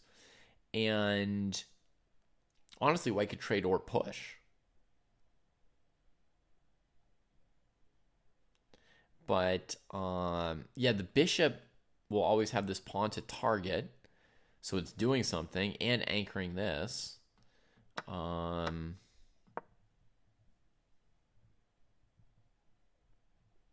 Doesn't seem easy for white to make progress here to advance the king because the bishop's covering light squares, the pawn's covering dark squares. There's no road in for our king. The more classic thing to do is to try and create a route in for our king by breaking up the dark squares. If black can kick the white pawns off of dark squares, then the king can advance and become an active fighting piece while white's king is far away. So, Bloodqueen thinking a long time on this move, which is a critical one. But it looks like after h4 takes, pawn takes f4 would simply lose that pawn. I'm not even going to talk about knight d5. Bishop f5, I guess. So black would maybe have to do this. And now the plan is to bring the rook to g3. That's kind of the main plan. But you can see that for the moment, the bishop and pawn are going to be able to keep the black king at bay. So that's not a dream for black. Another thing black could do is just simply move the king up. That's definitely an option to f6 or g6. Just bring the king up, protect the pawn. If white takes, you take, and then you can always play h4 to imbalance the structure and make a passer. So you could hold the tension with king here, and white doesn't actually want to take. Maybe white would try this, and that would finally force black to make the trade. Then I'd really rather my king weren't on this file. I need to play this move faster. So let's go king f6 here instead of g6. Let's prefer that. Just in general, the g file is of greater importance here. White should maybe play king c1, just waiting. But let's say they play h4, forcing the issue. We trade, and go here. And there's no rook g2. So now the king comes out and the rook switches over here. And we can see that white is on the defensive to the point of probably losing. And black could also come here and go after those pawns. So the g file is going to be huge. Let's see if we got a move just now. f4 in the game, gf4, gf4, king f6. Okay. So now I think white has time, rook e1, rook g8, rook g1 to be first to the g file, right? That's kind of nice.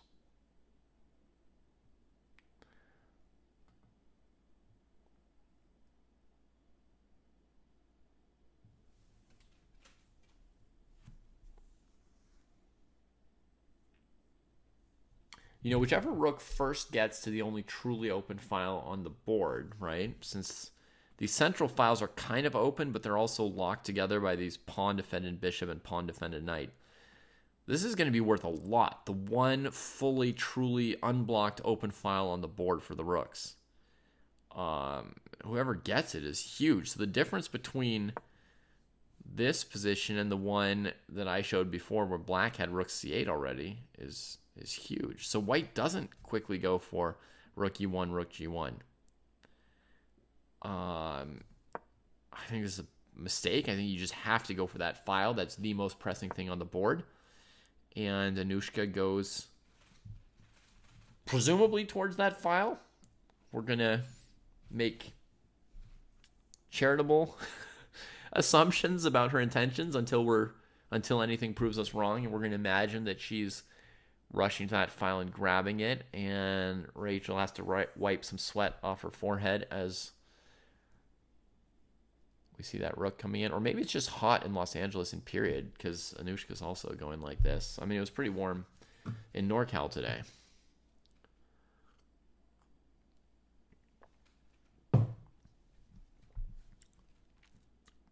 Yeah, the file is where it's at.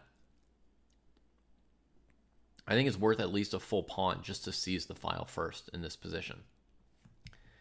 So you can think of it like if there were a pawn to capture in this position, would you capture the pawn or do something else first? You'd capture the pawn. Well, I think the rook file is worth a similar amount. I wondered about that question of yours, Shach Granola. Yeah, I wondered about that too.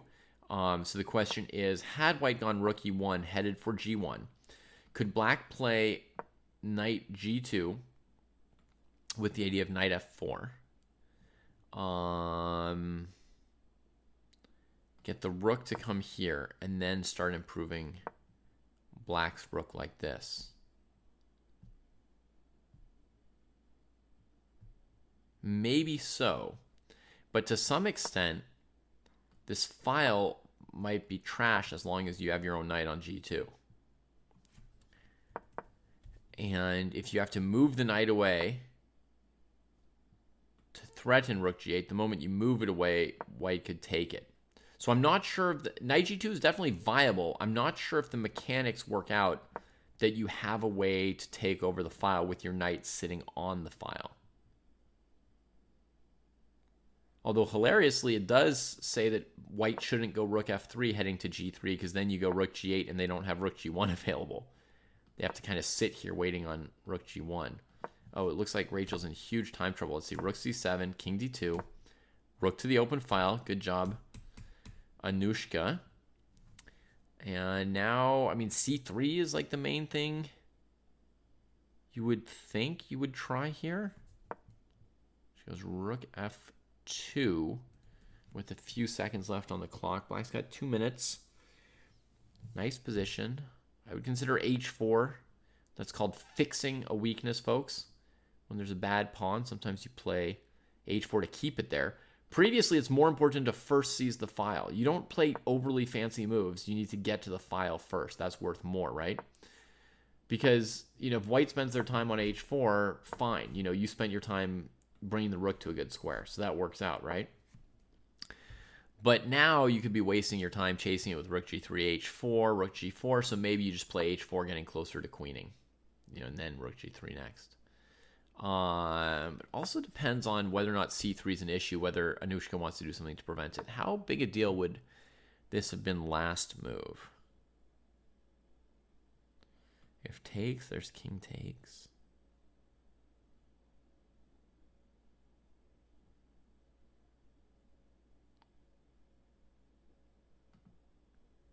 That move looks really, not obvious, right? Looks super complicated. I think you have to try that. Even if you got 5 seconds on the clock, I think you just have to try this move. I don't know. Rook g2. Dreaming of rook takes, and knight takes f4. But this is the wrong kind of idea, honestly, when you've got the file. Your rook is worth more than white's. This is not the most logical way to press black's advantage, I guess. What were they worried about with rook g3, for example? It defends the knight, which stops the c3 thing, and it goes after this pawn. I don't know. Rook g2. King e1. Trading. What? Oh, grabbing the pawn. Okay.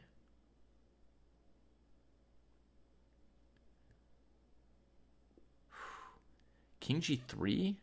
Knight b2. Bishop e2. How much is black calculated? King g6. King h4. Very, very instinctively illogical to use the rook trade as your attempt to improve your advantage here when you've got this file. Unless you have 100% everything is simple and calculated and done. Rook g3 and h4, those two moves look so strong here. One of them feels like it has to be the right move. It'd be a real shocker if something else were better. Does Rachel still feel some hope? She goes king g3.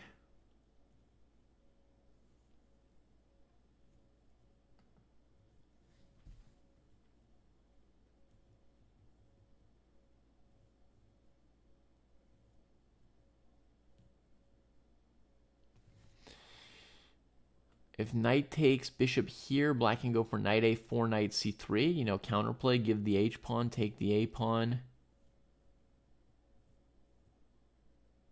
Maybe you even go king g6, king h4 as part of that.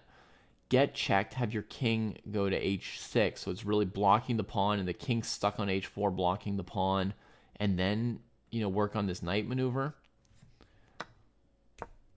Yeah, I think I would throw in king g6 probably, but we could calculate a little bit.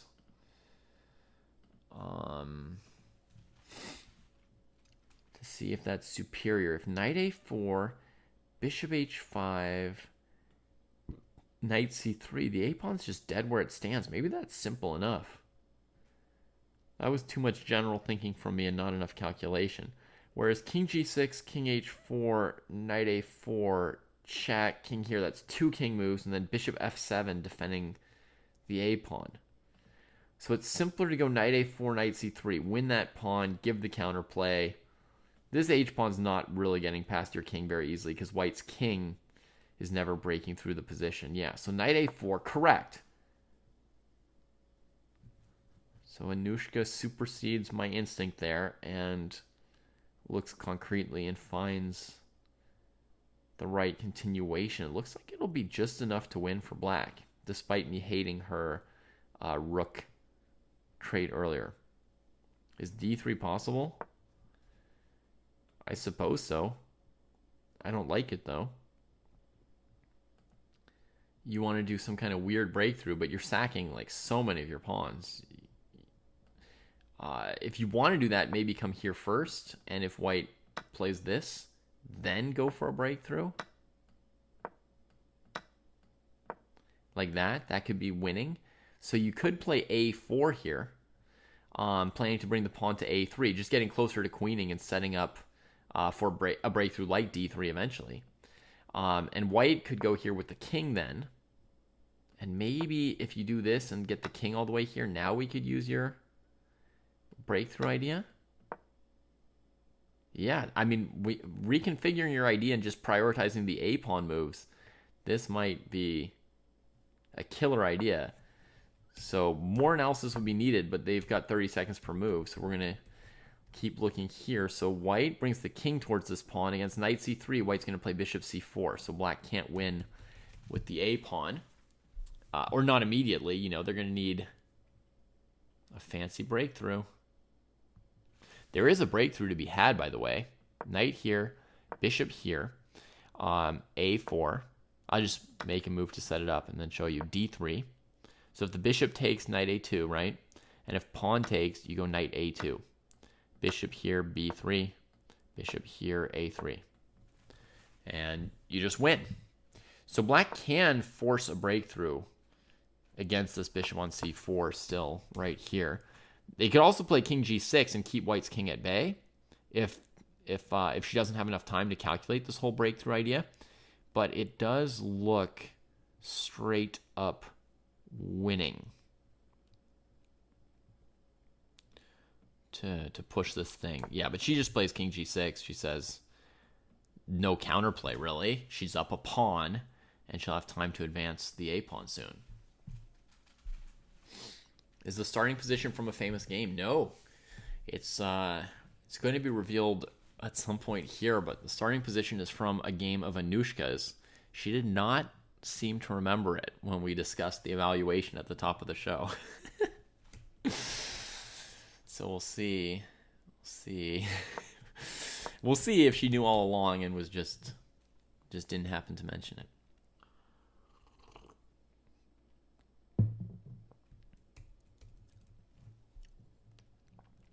There's no cruelty here, DJ Connell. This is entirely supportive of me. Everything I've done here for them in preparing for this show and executing it, I have had nothing but their best interests in mind throughout. This is the best training I can provide.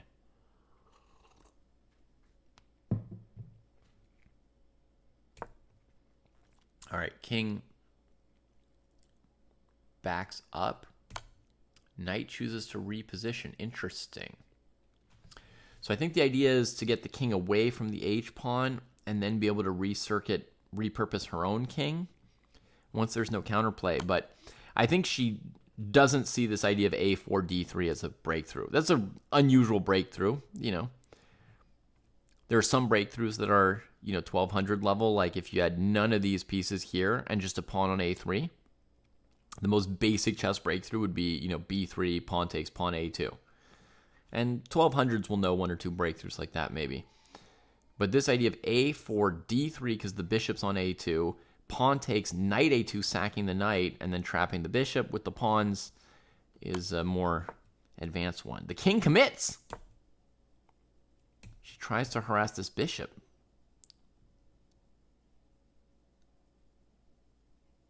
I don't know how much I believe in this. I mean, bishop will come here, maybe looking at this. What's the idea?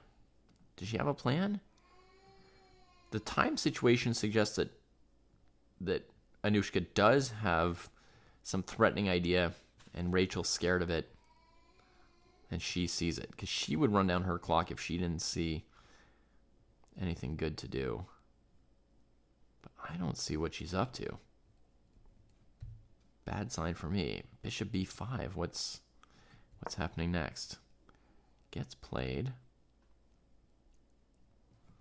Maybe she's going to e1. And then bishop a4, d3, just sort of chipping away at the position.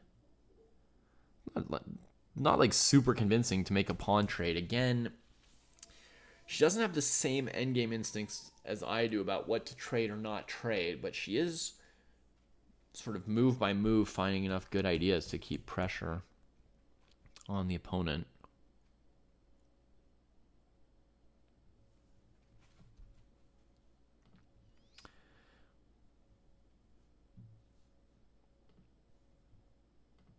Yeah, I don't know of like a single collection of all endgame breakthroughs or something like that. But certainly different people have put together series of them that show some of them.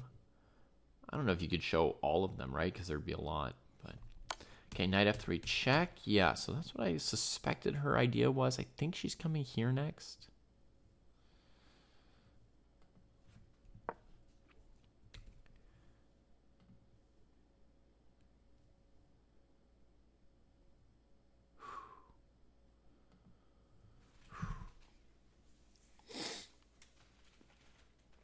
You know, a book that tries to talk about all endgames will have a section on breakthroughs, a section on fortresses, a section on piece activity, a section on, you know, pawn structure weaknesses, a section on trades. So, I mean, breakthroughs are one of the fundamental backbones of endgames.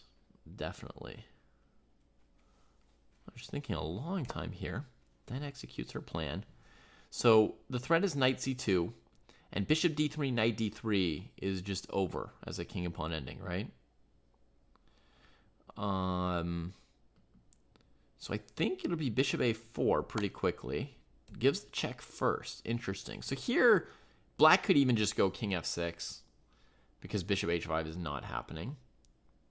King h6 is okay too, but then, you know, if white plays bishop d7... at some point,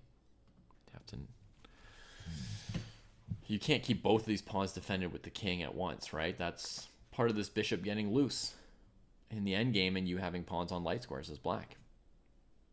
Well, Rachel's really happy about something. It can't be her position, can it? Maybe somebody bet her she wouldn't be able to give check this game before she lost. Or she just enjoys it. All right, king f6. I agree with that move. Then immediate bishop a4 and d3. And I figured by process of elimination this had to be Anushka's plan because what else is the knight doing on g1, right? Otherwise it's going to be trapped by king f1. The knight on e1, right? So it has to be d3 is the point. And that's just opening up a little more room for the knight to maneuver around. It's next going to go to c1 if given the chance. She could set up a slightly simpler version in a moment perhaps of the breakthrough that I was talking about, like this. And I think here it should still work, right? Even without those extra pawns. It doesn't matter how much space the bishop has. The pawns just can't be stopped at that point. So, say cd3 played. And in this position, black's threatening knight c1, and the pawn can't be defended. That's why I played bishop b3 in order to go onto this diagonal. You can also play a move like, you know, bishop b5, and then on knight c1, bishop c4. But similarly, I mean, a4, what'll white have to do? Attack the a pawn instead of defending this pawn? Because the pawn's worth more than the knight at this point. That'll be like the toughest defense at that point. It would be something like bishop b5, knight here, bishop here, pawn here, bishop here. But it's too late. Black can just break through no matter what. Now instead of knight a2... right, and you've lost control of all the light squares. This is very important in terms of how bishops operate. That's why white plays bishop here. They want your pawn not to control light squares, right? But there's still just this b3 breakthrough. Pawn takes a2 and it gets passed. So, yeah, I think Anushka's just winning, actually, with her plan, it seems to me. Knight d3. Rachel's thinking here down under 20 seconds. It feels like we will get a first breakthrough for black this game. Bishop b5 attempted. Knight c5, not the direction I anticipated at all. No. So Anushka definitely needs to know about these breakthroughs. That is like a real deficiency here. She's got 2 minutes on her clock. I feel like from Rachel's time usage, she saw these breakthroughs, and that's why she's using so much time, because she's like, I'm dead. But I mean, you have to be able to see the end at this point when it's just 2 or 3 pieces on this side. And the concept of using a breakthrough seems to be not even on her mind. And white goes for counterplay again, saying, if you're not going to break through, let me do something in the meantime and keep you distracted from thinking about the breakthrough, right? Keep you from focusing on the king side. A4.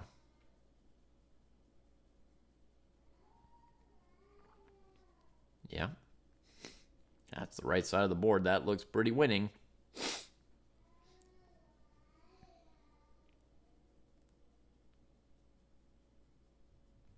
Knight C1 was like 2 tempi better because of the threat to A2, but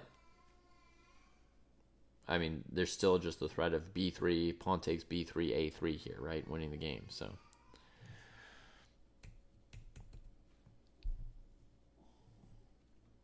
White is, 7 moves away from doing enough here. King takes H5 with 2 seconds left. She sees her doom, but correctly waits to see if Anushka can find it all. Yeah, B3. Looks good. Now, if AB3, it's rather important to push past and not take. So I would trade and see if she does it. She trades! Oh no! Bishop C4. B2. Bishop A2. Incredible. So really just a total blind spot for breakthroughs. Never heard of them, more or less. Because here we're just, 1 move away from queening a pawn. Yeah.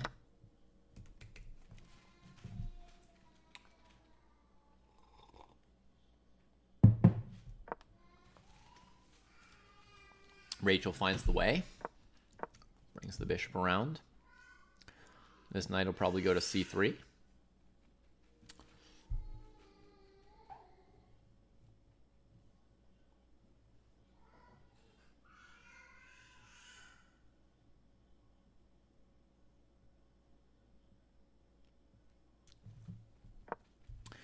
Bishop has to spend time going to B1, knight C3, bishop C2.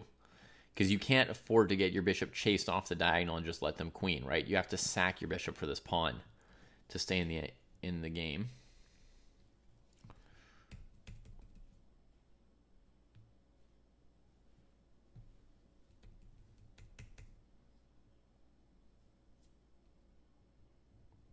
I don't think black's winning easily. I think it's proving fairly difficult for black to win this endgame. I think they're probably still in position to win it, but yeah, I would not call it easy based on what I'm seeing so far.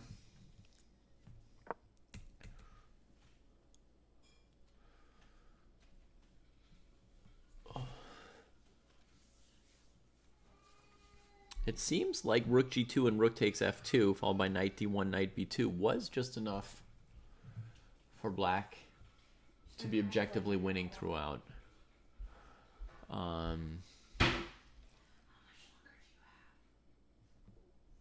still going for 30 more minutes. Will you stop? Knight c3, bishop d3. Yeah, so it seems black's been winning the whole time, but it required skill to show it. Wow, now she chooses not to cash in the pawn still.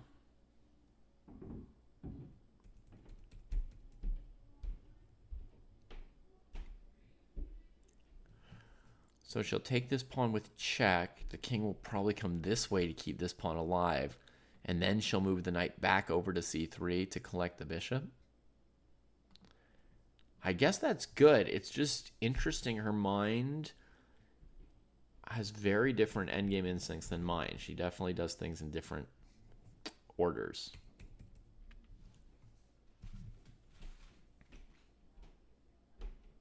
Maybe this is a very good finesse, actually, in this case.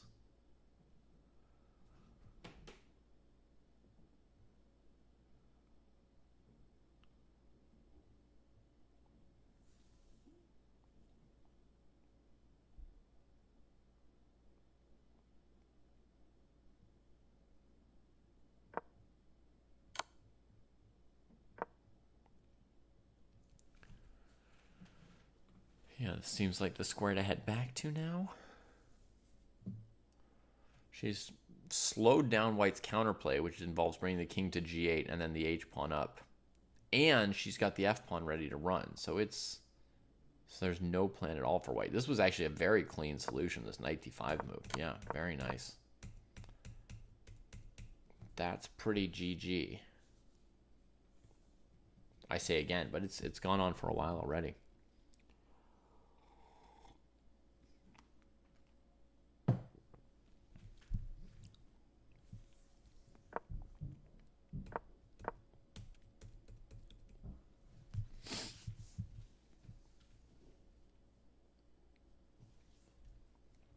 Yeah, there was nothing left to do other than this, because the next part of the plan is to bring your knight back to this side of the board. Because king and f-pawn can't beat king and h-pawn, so there's nothing more that black can do here to strengthen or improve their position on the king side, you know.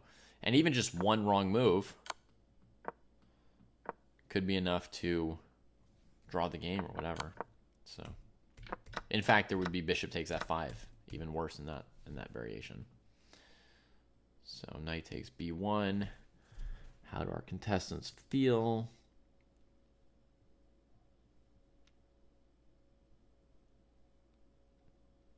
I think they're pretty clear on the result at this point, yeah. King heads back to this plan. King g6 shuts it down completely, which might be Anushka style, but also you can just bring the knight back, and White's a million moves too slow to do anything.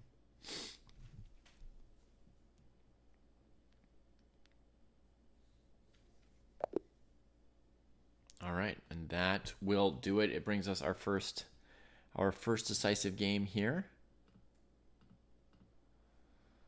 Okay. Hello. Hey. Hello. So, how did that go, Anushka? You know, I'm glad that she resigned, because I honestly was scared that I was gonna like blunder that into a drawn king pawn and game or something. But yeah, I thought it went okay. Not the cleanest, but okay. Mm-hmm. Did you feel like you were winning the whole time that you were up a pawn, or were you not certain? No, I felt like I was winning. I felt like I was having trouble.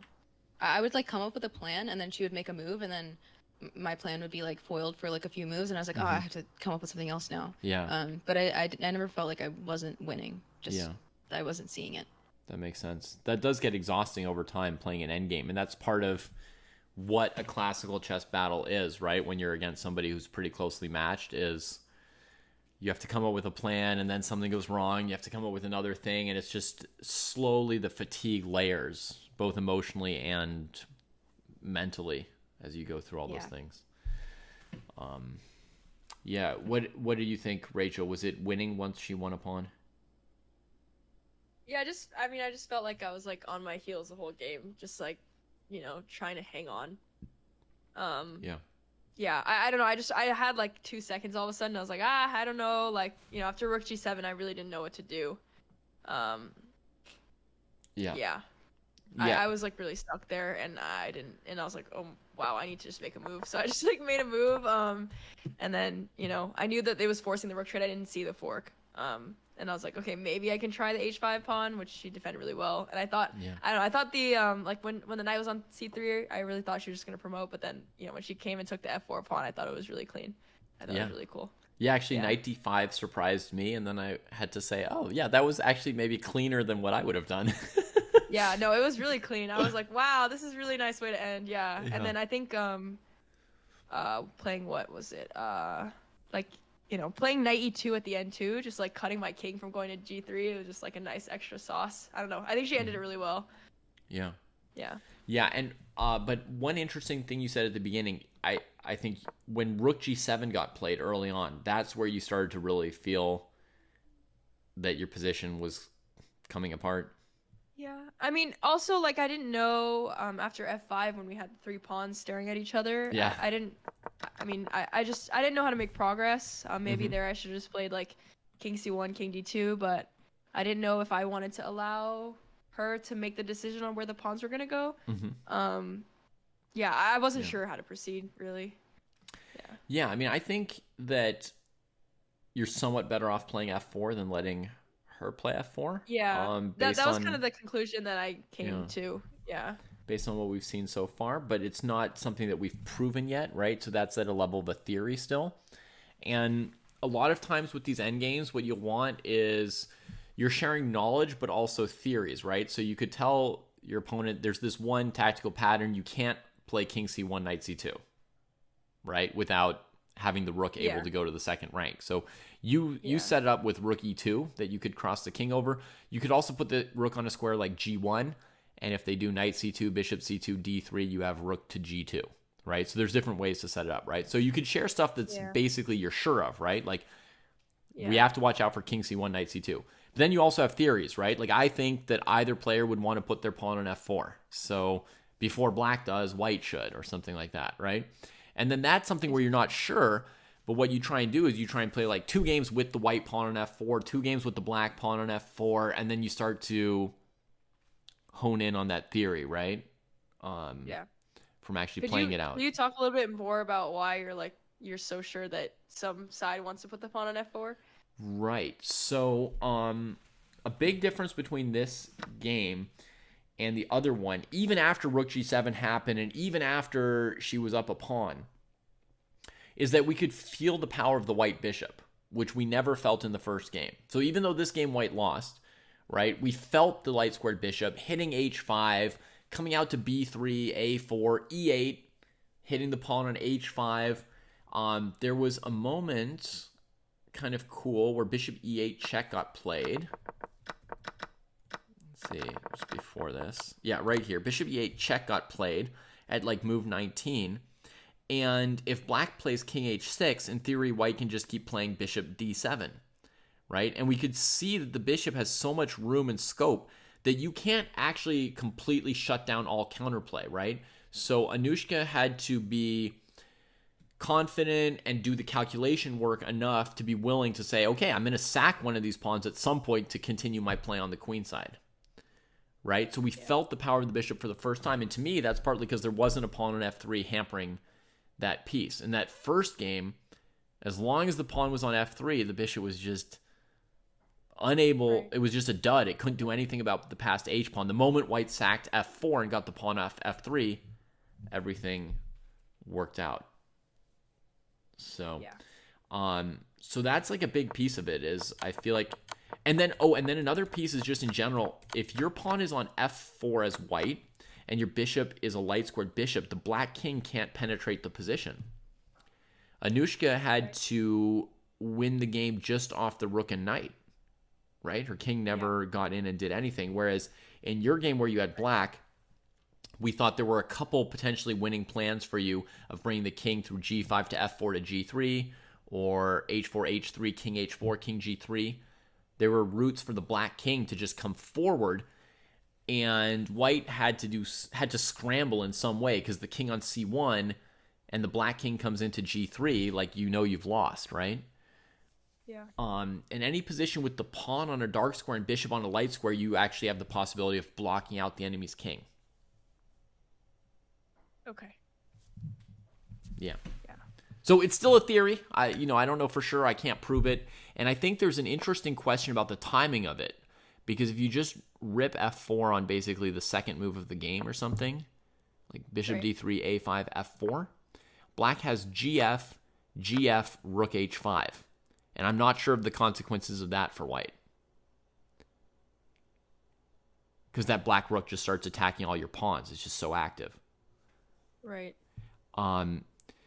So there may be a thing whereas white you want to wait for black to play f5, putting a pawn on a light square that your bishop will be able to attack forever, and blocking the rook's access to the king side.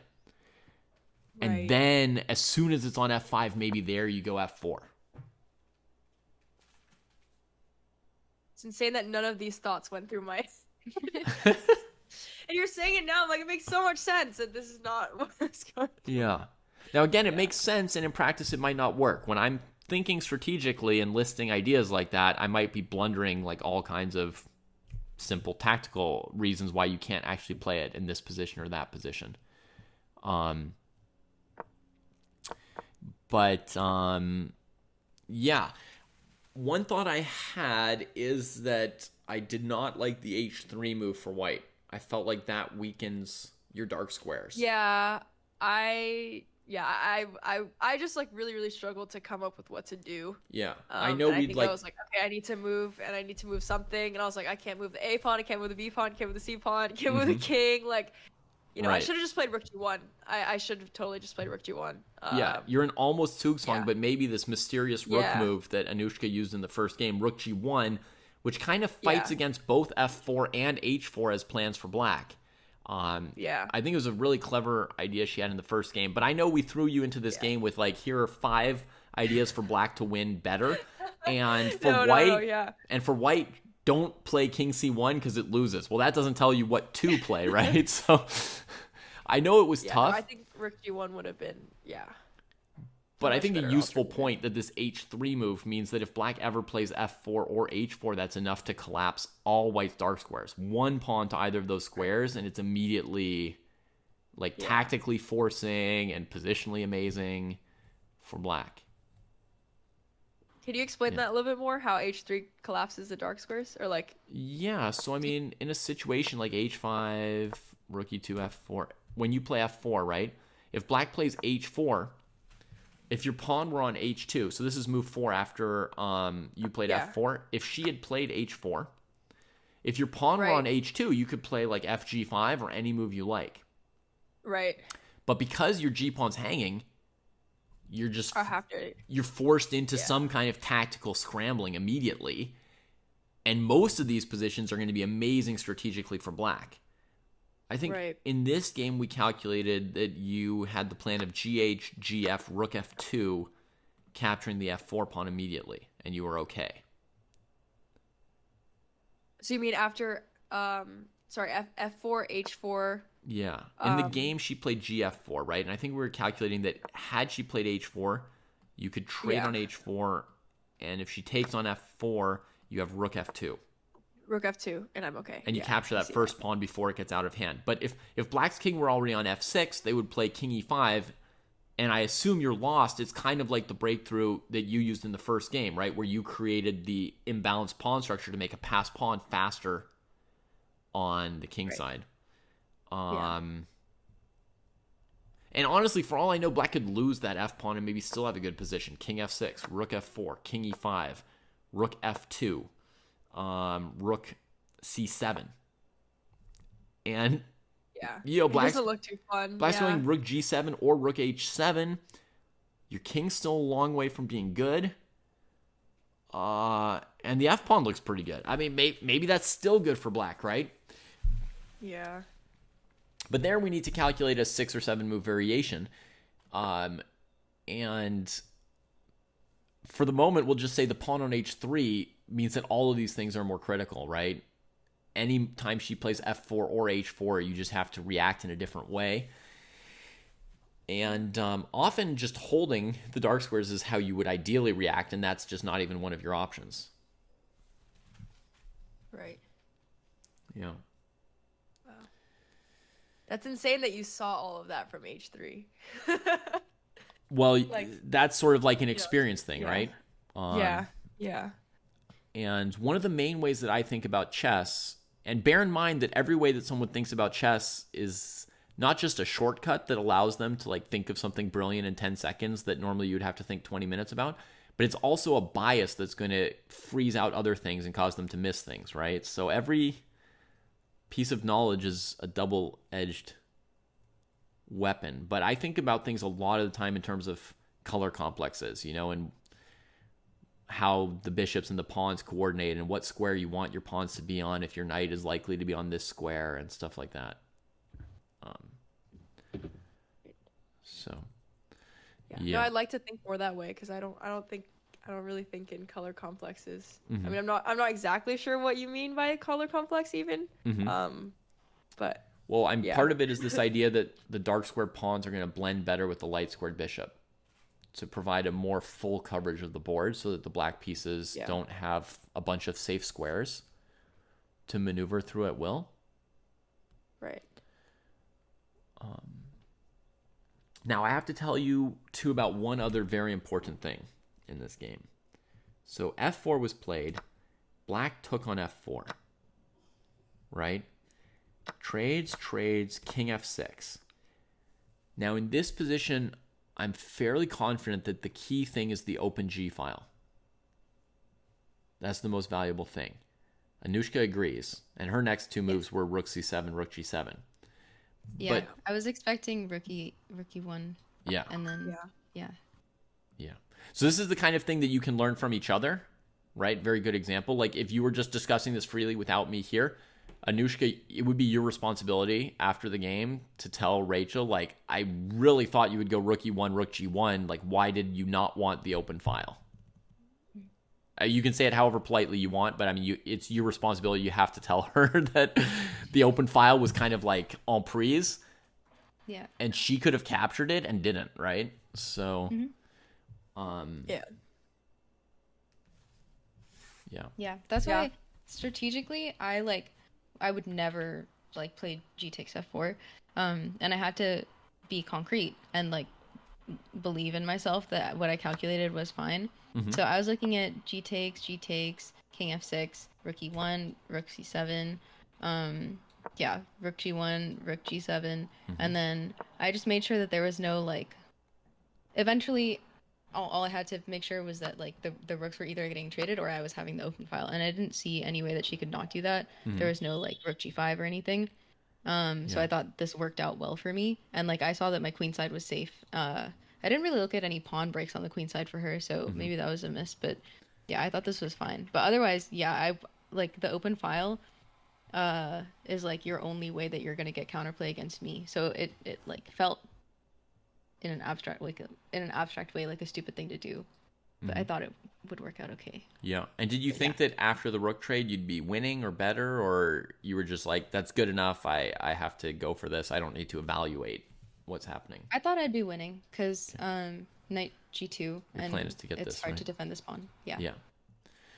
And I think, you know, for your level, you probably looked at the key ideas and calculated this far enough.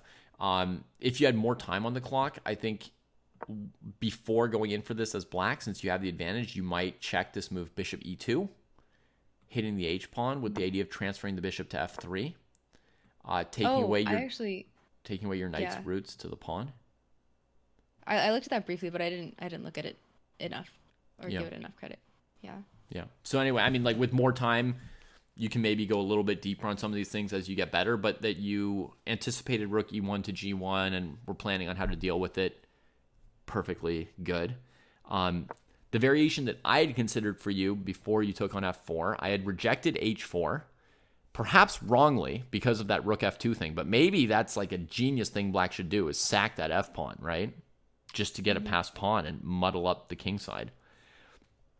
Having not looked deeply enough at the h4 pawn sack, I guess, I had thought of king f6, just holding the structure and advancing your king, keeping the tension. Fg5, king g5 doesn't look attractive for Rachel because you'll always have this h4 breakthrough again. The g pawn's not protected by an h pawn, and so the f pawn will become a passer. Do you see the situation again here, Rachel, where if black's h3 pawn could go back to, if white's h3 pawn could go back to h2, black has no way to make a pass pawn on the king side? Yeah. And because it's on h3, we can force a pass pawn with this h4 break. Yeah, and you can't defend it with the rook because the rook's on the second rank. And the knight is holding it. So that looks like a collapse for white. So I didn't anticipate that you would trade on g5. So I think there I looked at king c1. And then you'll have guessed this, Anushka. Having won a tempo, so to speak, in the trade of king f6 and king c1, I will now trade on f4 and play rook c7 to g7. Mm. And I believe you're winning if you get the full g file. Yeah. Can you say the moves again? Yeah. This is it after f4 h4 or It's f4 king f6 on move 4. Okay, got it. And in this position here, I looked at h4 or king c1 for white, right? Okay. And they're pretty similar. The point is black with the king on f6 is now ready to make the pawn trade and then transfer the rook. Yeah. And get to the g file first. And once they do, it's worth at least a pawn. They'll be able to attack some of these white pawns from the side and win one. Yeah. I see that. Yeah. Yeah. So I don't know. King f6 was the best thing I saw during the game, but maybe the h4 thing's even more genius. I don't know. King f6 seems pretty good. Yeah, king f6 seems really nice. Just control the file and my rook is not doing anything. Yeah. Yeah. And potentially, I traded on f4. If white played king c1, potentially you can even just go like rook c7, rook g7, because white doesn't even want to take on g5. So what do while you go and take the file, in advance? True. Yeah. So, yeah. Cool. So normally you would probably play the game a couple more times, that same position, right? And sometimes in the chess dojo, okay. I originally came up with this endgame sparring, and I would have people basically play a position till they felt they both had mastery of it. So they would go back and forth, maybe 6 games, maybe 8 games, exchanging information between games, sometimes speeding up or slowing down the time control, depending on whether they feel they have mastery or not. Sometimes like once you feel you're playing the position well, you could then like speed it up and say, well, could I play this well with even less time? But Jesse really likes things to be super competitive. So the way he has it set up in the dojo now, and he won Kostya's vote on this, is that you have to win a 4-game match in some position.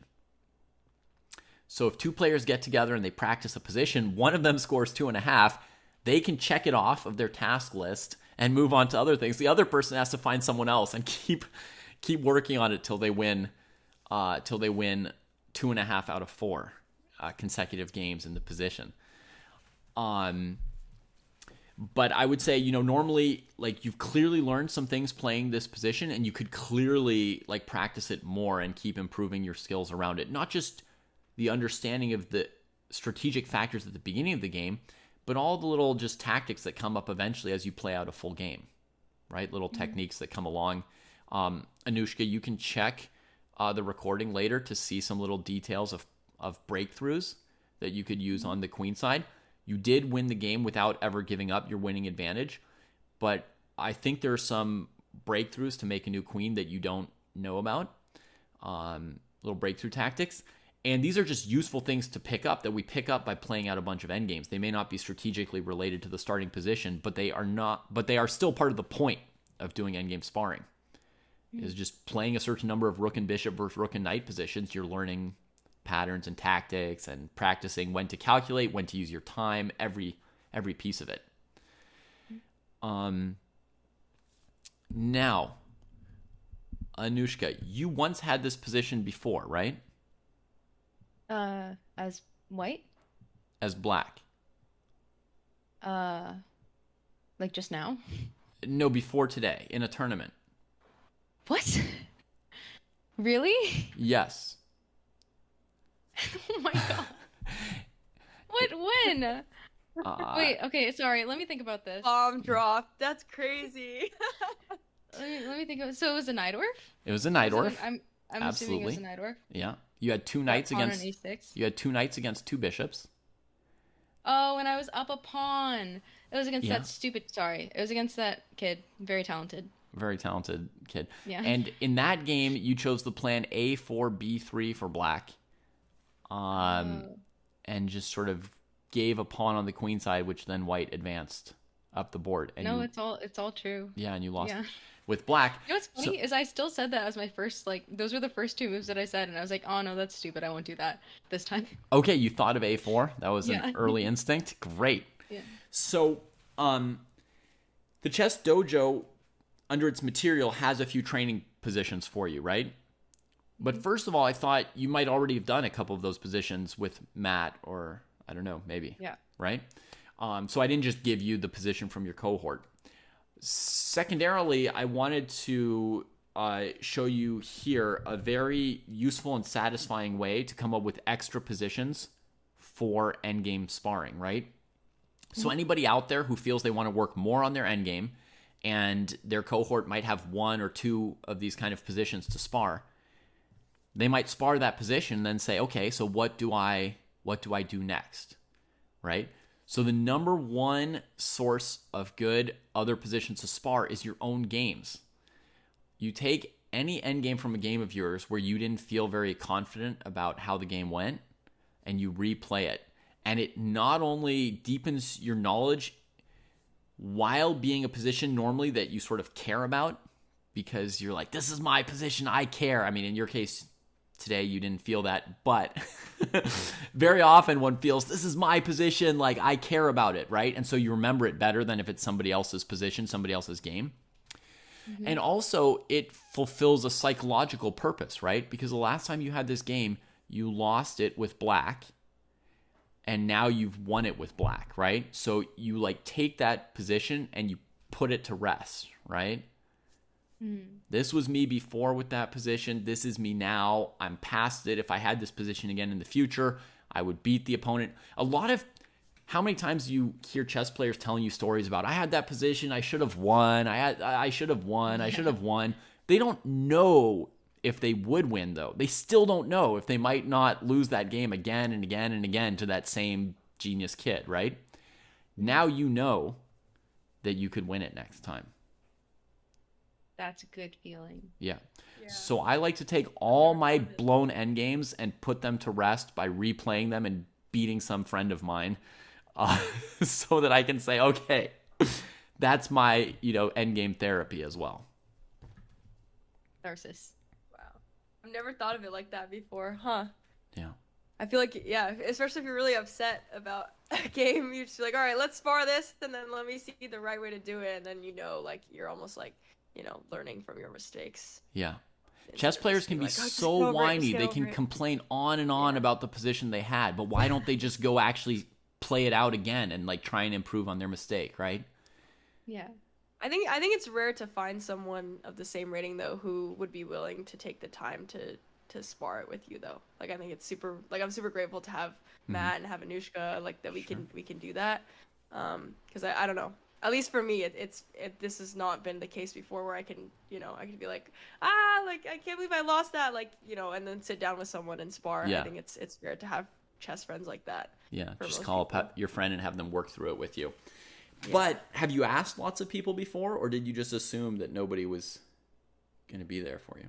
Well, I guess I just didn't have friends who were like my rating. Yeah. It was like, I think, yeah.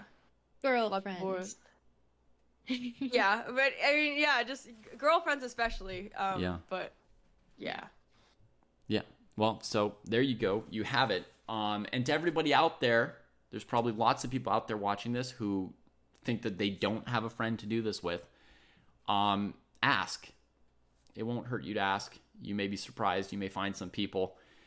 Basically, this is how I got better at chess, was just certain people that I played in tournaments that maybe we did a post-mortem or we talked after the game and I was like, this seems like somebody I could be cool with. We just became chess friends after playing each other. And then we would practice or go through each other's games together and just get better. So yeah, it's partly why I emphasize that as a teacher, is those kind of collaborations with training partners. Yeah. Yeah, definitely. All right. Can I show one cool thing in the position? Yeah. I don't know if this is what you're talking about when you're saying breakthroughs, but this was a line that I was looking at in the game. Mm-hmm. And I didn't go for it because I didn't believe in myself.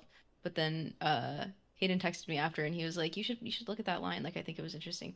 So it was on move 14 after you played bishop c4 and you're like defending your pawn.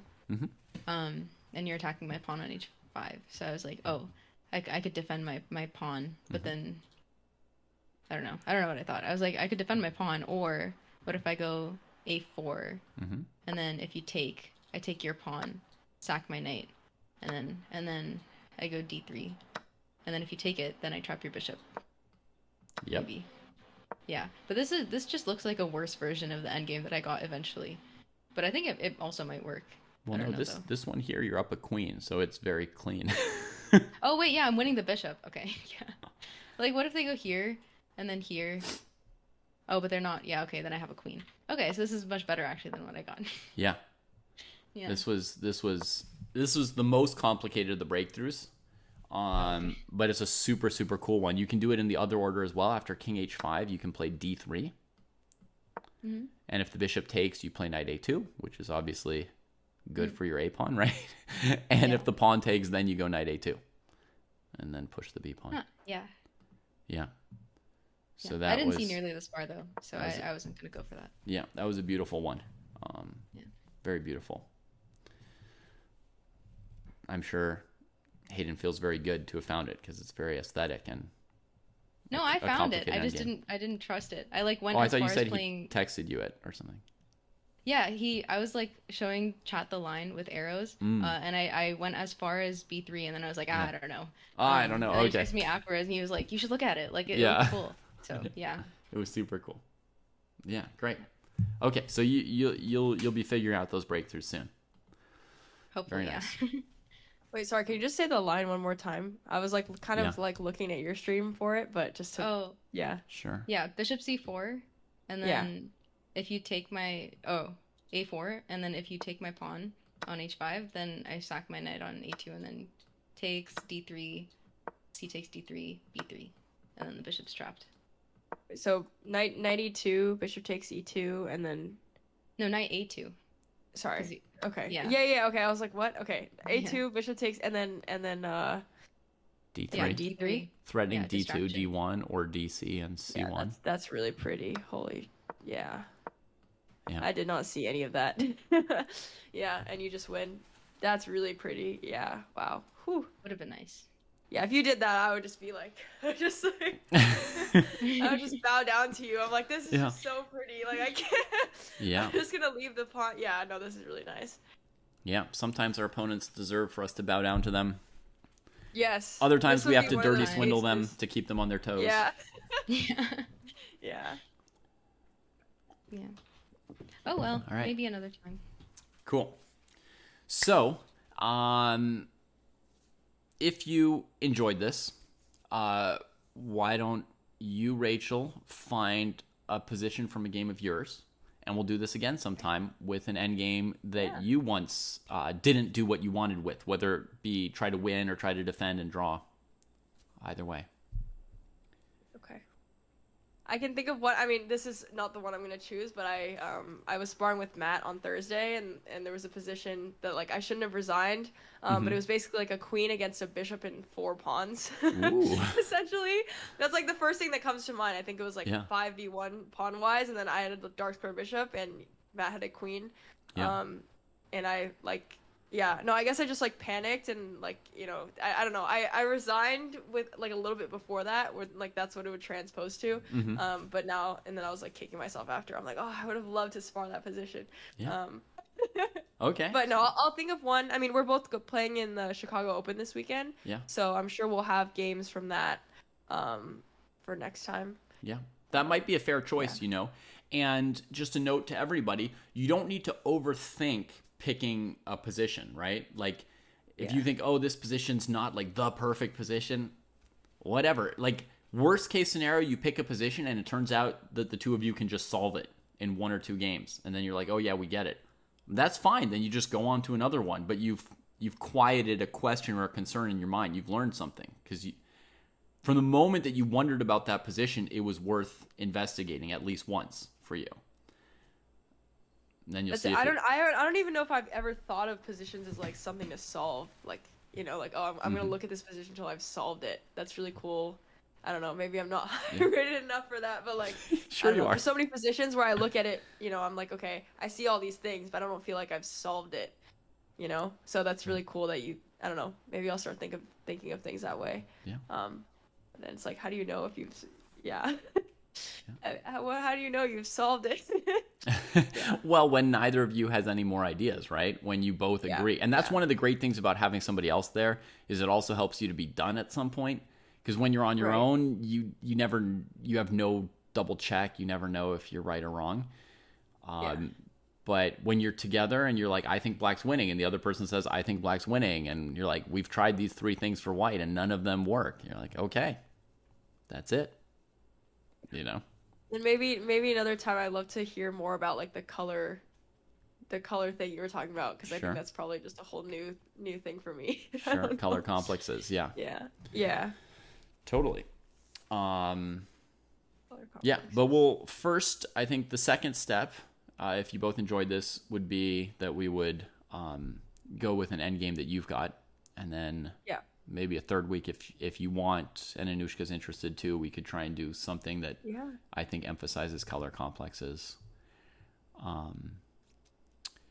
Okay, so that concludes this episode of Endgame Sensei.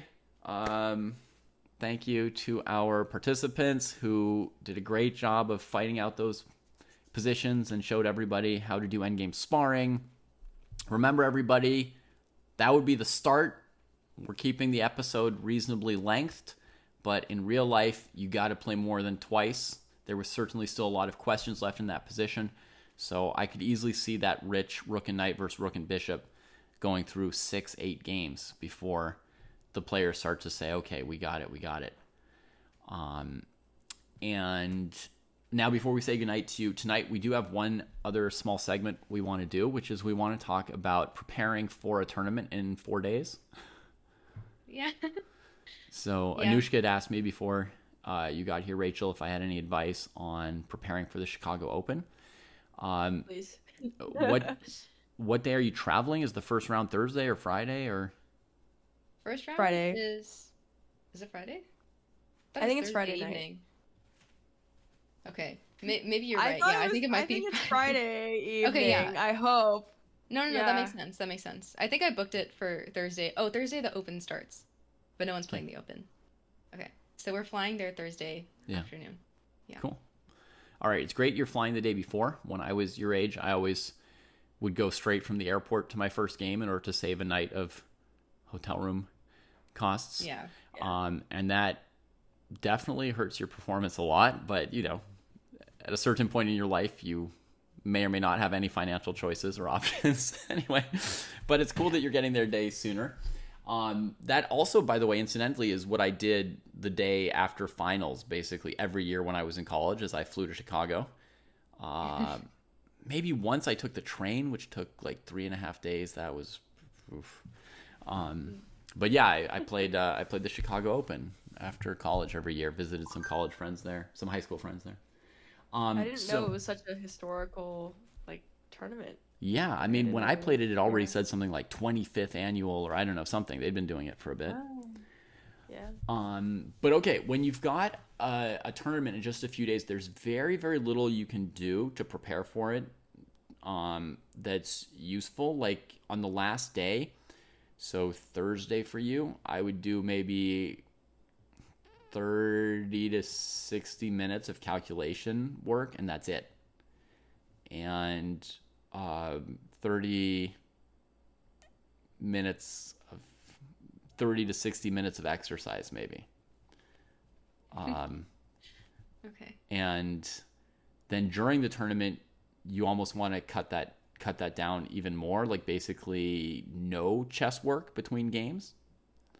And just for exercise, just something like brisk walking, nothing where you're really using up your energy and then arriving at the board needing to lie down.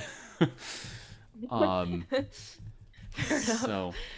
so yeah, because you're going to be playing multiple games a day, your energy is going to be an important resource. So Thursday would be a light day, and that leaves you Tuesday and Wednesday to prepare. You could potentially options. You could review some of your openings.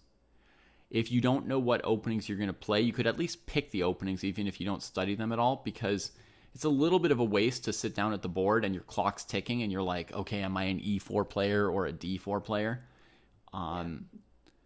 So I play a lot of openings, so sometimes I would get to the board and be like, we'll see what I feel like. But that's kind of a waste of energy. It's better to have like a sense of I'm here to play the French, or I'm here to play the Gioco Pianissimo until we're all asleep. So you could at least pick your openings. That's reasonable. Question. When you said like 30 to 60 minutes of calculation, what Yeah. what does that entail exactly? Like, what does that look like? Like Is it like exercises that I are mean, at your level. So, I mean, ideally, you're because probably I've done like calculation work where it's like you need to spend 30 minutes on the position, and Mhm. then you look at the position, and then you take notes, and then after 30 Right. minutes you see like the main lines that you looked at, and then like what you would do based on your calculation analysis. Awesome. Or is it more like every like positions where you like look for a couple minutes and it's like tactical, and it's like, okay, Right. well, like there's a bunch of things hanging, it's like, okay, dude, take this line, or this line. Yeah. Yeah. So it's an option for you. The one thing you shouldn't be doing at your level anymore is like sort of like the puzzle rushy kind of things. Like you're not looking to solve 20 back rank mates, or Fair enough. Yeah. or like bishop h7, king h7, queen h5, knight g5 resigns. Like it Yeah. has to be a little more than that at this point to be useful. Yeah. Normally the main work you'd be doing at your level would be problems that take you 5 to 10 minutes. That would normally be the main work you'd be doing. So they're a step beyond basic combinations, right? There's like, there's this defense that I can't crack, or you have to think creatively to see the defense, or there's an unusual move for you that you have to find within a couple patterns, So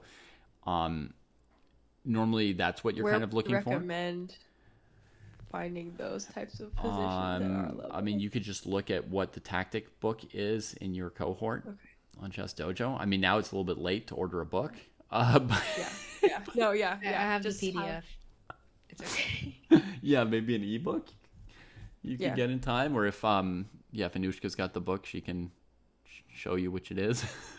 I have like a master folder of like all the chess PDFs that Cool. I got legally. Nice.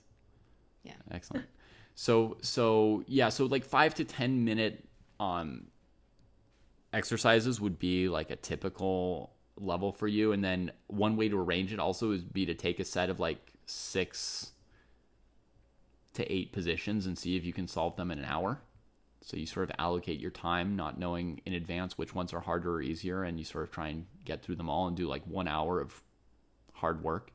Then you're done. You can also do the 30-minute thing, which is a really great exercise. I've almost never had students who wanted to do that exercise. And it's really great that you're doing it. So that's amazing to hear that from you. You could do that too. You could do 1 or 2 of those. No, I've just been given that as like a homework assignment of Yeah. like, and it's really cool to do it too, like for positions. I don't know, positions that are meant for that, because you look at it and then you just see more and more as time goes on, and Yeah. I feel like that's so cool. Positions Yeah. like that, it's like 10 minutes in, you're like, wait, what about then? 20 minutes, you're like, whoa, there's actually so much to see. I don't know. Yeah. Yeah. And just It reminds like me of those. Yeah. No, sorry. Go ahead. Yeah. just like the question about where to get positions for like endgame sparring and stuff, you can also do that exercise just off of your own games. You just take your own game and you play through it till you get to a point that you remember was like super crazy. Right. And then you just sit down and You do just- it all over again. And that's the therapy as well that I do for my middle game faux pas or my calculation mistakes, right? I go back to those positions and I say like, okay, you get 15, 20 minutes just like in the game. Let's see if you can do any better than you did during the game. So that's often like I'll do that as an exercise right before kicking off like my game analysis, right? If I'm suspicious that I botched a tactical moment in the game, the first thing I do is I set up that position, I do it as an exercise, and then I analyze it moving on the board and compare how I did in the game and how I did as an exercise and what I find analyzing. Interesting. So you just freeze that position in time, take a bunch of notes about like different lines that you looked at, and then see like how different it was from what you were thinking in the game. Yeah. Cool. Yeah.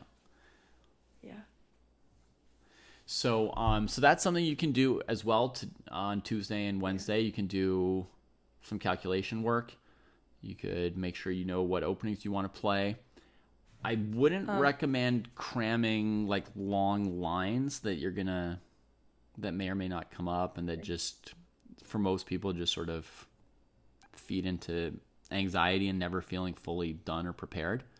So the last couple days to try and build new lines into an opening repertoire is meh. Most people do it because they feel a compulsion, but We're prepared. Yeah. I think it's pretty not a good use of time in the last 2 or 3 days, probably. Where does the engine come into the whole like calculation analysis, like post mortem, or like I give you permission middle to game touch an therapy. engine again once you're 2200. But David still doesn't touch the engine, right? I do occasionally. I try to force myself to start using it a little bit, but yeah, Right. very little. Yeah. Yeah, I have to use it more, but everyone else that I know has to use it less. Pretty much. So you only check like once you've really thought that you've like solved the position.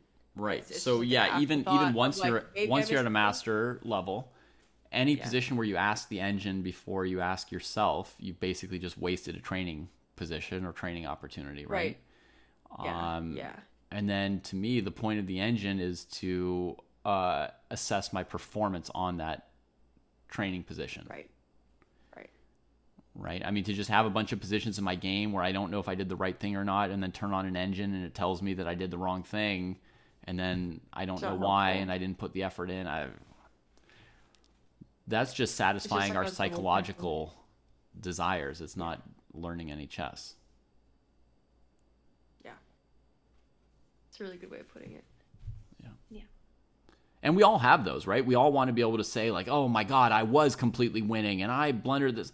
But again, it's like what I said about the end games, right? I mean, how many people complain or whine, and how many people like just practice it and get better at it so they'll never lose that end game again? No, it's the psychological thing. Like after the game, like I immediately just plug it into Edge and I'm like, was I right here that this was the best move, or like was I right here that I didn't this attack didn't work? Like I want to know right away because I'm like I want to satisfy that. But it's like maybe I should just channel that motivation into taking the time to sit down and using it as a calculation exercise. And then like that's how I actually learn from it instead of just like trying to get like immediate validation from the engine. Yep. Like with anything in life, pretty much, not just in chess. Your mind wants to create a narrative. Instant gratification. Right? Yeah. It wants to craft a narrative that's going to support your sense of self, and that's going to allow you to not change your mind about anything, not change any of your thoughts, but just incorporate stuff into a narrative that's consistent with everything else you've been thinking up to that point. That's what you do with, when you read some news. That's what you do when a friend comes to you and tells you about something that happened to them. It's what you do with a chess game you played. You try to fit it into your narratives about yourself in a way that doesn't make you question yourself too much. Cognitive biases. Mm-hmm. Yeah. Yeah, you just don't want to spend all your time in a state of uncertainty and stuff like that, right? But that's actually the state in which you learn and get better, is a state of uncertainty, but it's very psychologically unsettling. Yeah. No, it's beautiful how much chess relates to life. Yeah. I feel like that's a whole like eternal podcast in itself of just like exploring that. I think what you just said was a really cool way. One of the really cool ways that chess relates to your life. Yeah. I know for me, like I struggle with time management in my classical games, but I also struggle with time management in my life, and I think that one role like solving what I think solving like working on one like inherently like it fixes the other, like they're both exactly the same thing, which is cool. Yeah I agree. Yeah. And that's my favorite thing that we learn as chess players, period, is we learn how to improve ourselves. And in chess, it's harder to hide from your mistakes and stuff. Normally it's more, it's really staring you in the face what you need to improve. And so I think chess players are well equipped to eventually improve themselves in any other way they want to in their lives. Yeah. So. Any other questions about the Chicago Open? No. No? I can't think of any. Ready to go. It's going to be fun. Yeah. I guess one more question, I guess, just off the top of my head. If you feel yourself like, this opens a whole door of like how you think about chess in general, but like when you feel yourself like start to spiral, for example, like, you miss something that you feel like you shouldn't have missed, or, you were winning and then now, you're like, oh, I'm like not winning anymore. I don't see, and you're like starting to lose. Like, what do you tell yourself when you're like, you feel yourself start to spiral? I guess. Yeah, I mean, I if you're talking in a game, I mean, I just tell myself, like, I still have a position to play and none of that is relevant. I'll deal with all of that after the tournament. By sitting, channeling it through calculation exercise. Yeah, I'll turn it into exercises for myself. Cool. Yeah. Just feel yourself start to, you're like, okay, well, mark this down as a calculation exercise for later. Yeah. Okay. Yeah. I mean, I don't know if it's my mindset or just how many tournaments I've played and how long I've like trained and optimized to it. But during a chess tournament, I almost don't care about anything that's not relevant to optimizing my result in the further moves and games. Yeah. So very practical way of it all is like dropping away as I'm there, and you could call me up and tell me something about an asteroid headed towards the Earth or whatever, and I would just discard it from my mind immediately because it's not relevant to winning my next game. You're just next level. Yeah. The only thing I care about is stuff that's going to help me, like. So even if there's something going on in your life, you're able to just like completely just like be in the zone and just focus on what you're. Yeah, pretty much. Pretty much. And I mean, it's not like I was always perfect. I remember a time in high school where I was playing a tournament and then I blundered a winning position and then I was like, oh, shoot. And I spent my whole weekend here instead of doing my homework. It's like the final round of the tournament, and I'm like, oh my God, I didn't do my homework. And then like tomorrow morning I have to go to school and I'm going to be tired from this and I didn't do my homework and blah, blah, blah, If there had still been a chance to save the game, that was all useless, right? And I shouldn't have been thinking about that. So definitely I understand that everyone can get into a negative thought and then sort of spiral into more and more negative thoughts. But yeah, now I generally try, I guess I've just over time dropped all that stuff more and more. No, it's really cool that you're able to, or I think someone in the chat said advanced compartmentalization. Yeah. No, it's cool that you're able, there's things going on in your life, but you're able to just be like, okay, this is all irrelevant right now. We're just going to focus on what's happening right now. And you're able to just block everything else out. I feel like that's a really important skill. I mean, another thing you can do is go to a tournament with your life in good order. So you're not distracted from the get-go, right? I mean, some people head to a tournament and like before the first move is played, they're wondering if they should be there. Did I make the right choice financially to be here? Or should I be with my friend who needs me right now? Or whatever it might be, right? So that all you're starting off in a tough spot where you're forced to do advanced compartmentalizing. Just be ready, fully present there, and like fully wanting to, do your best in the game. Yeah. Sometimes, if I'm struggling with not enjoying something in a tournament, like some of those bad thoughts, like a game went badly or a move went badly or something, you just think of like other places you could be, other things you could be doing that wouldn't be as good as being in a chess tournament, and then that sometimes can help you re-find the point and the pleasure of being where you are. It's like there's a lot of worse options than dark alley. A lot of worse options than being at a chess tournament with a bunch of people you probably like. Fair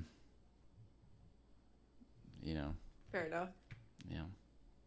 Being grateful for just having the opportunity to play in the tournament. Yeah.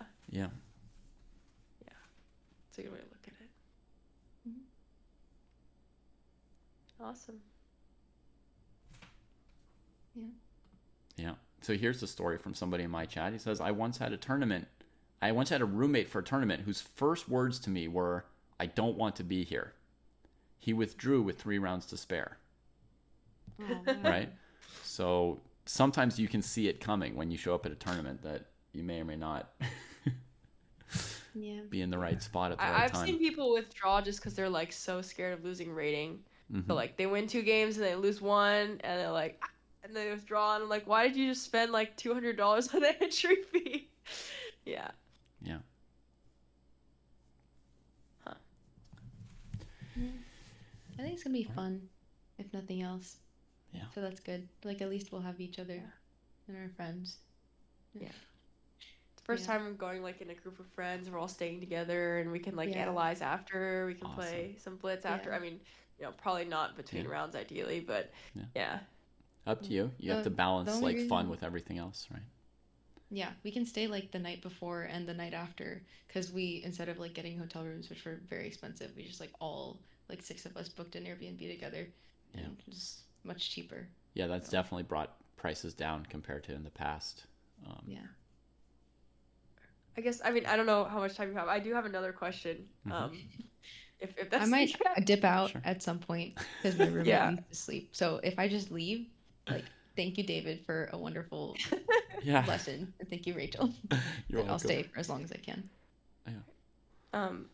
Well, someone like about like time management in the time control. I think it's 90, and then after 40 moves is another 30 minutes. Mhm. I know some people, because like I prone to like being much more down on time than my opponent, unless my opponent's also really slow, but I'm like tend to be pretty slow. Mhm. And I think one way of looking at it is like make it a top priority to not be more than, let's say, 10 minutes down on the clock. Or like another way of looking at it could be like I want at least 45 minutes by move 20. I don't know what you like, what your guidelines are Right. for time management in general in that sense. I mean, a long-term solution is you're going to have to learn to make some of your decisions on instinct instead of by calculation. Yeah. I haven't seen a ton of your games, so I'm going off of just something Anushka told me 2 hours ago, which may or may not be true.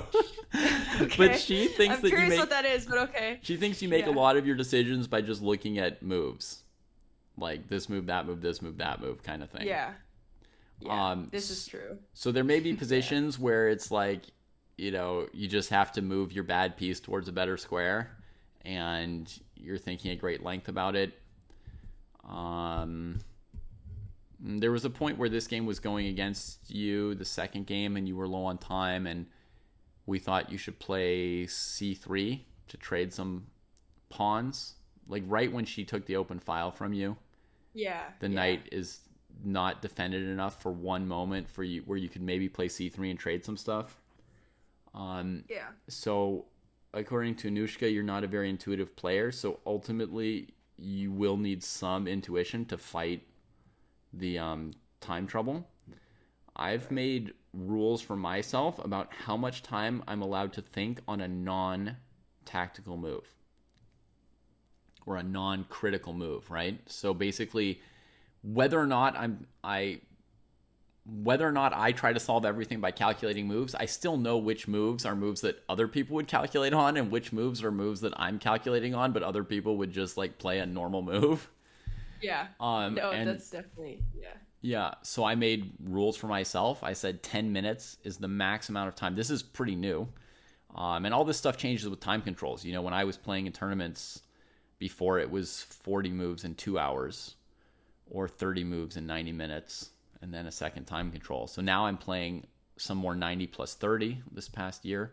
And so I had to adjust a little bit. I made this new rule of thumb that I can't spend more than 10 minutes on a move that's not critical. That's not deciding whether I win or lose the game, basically.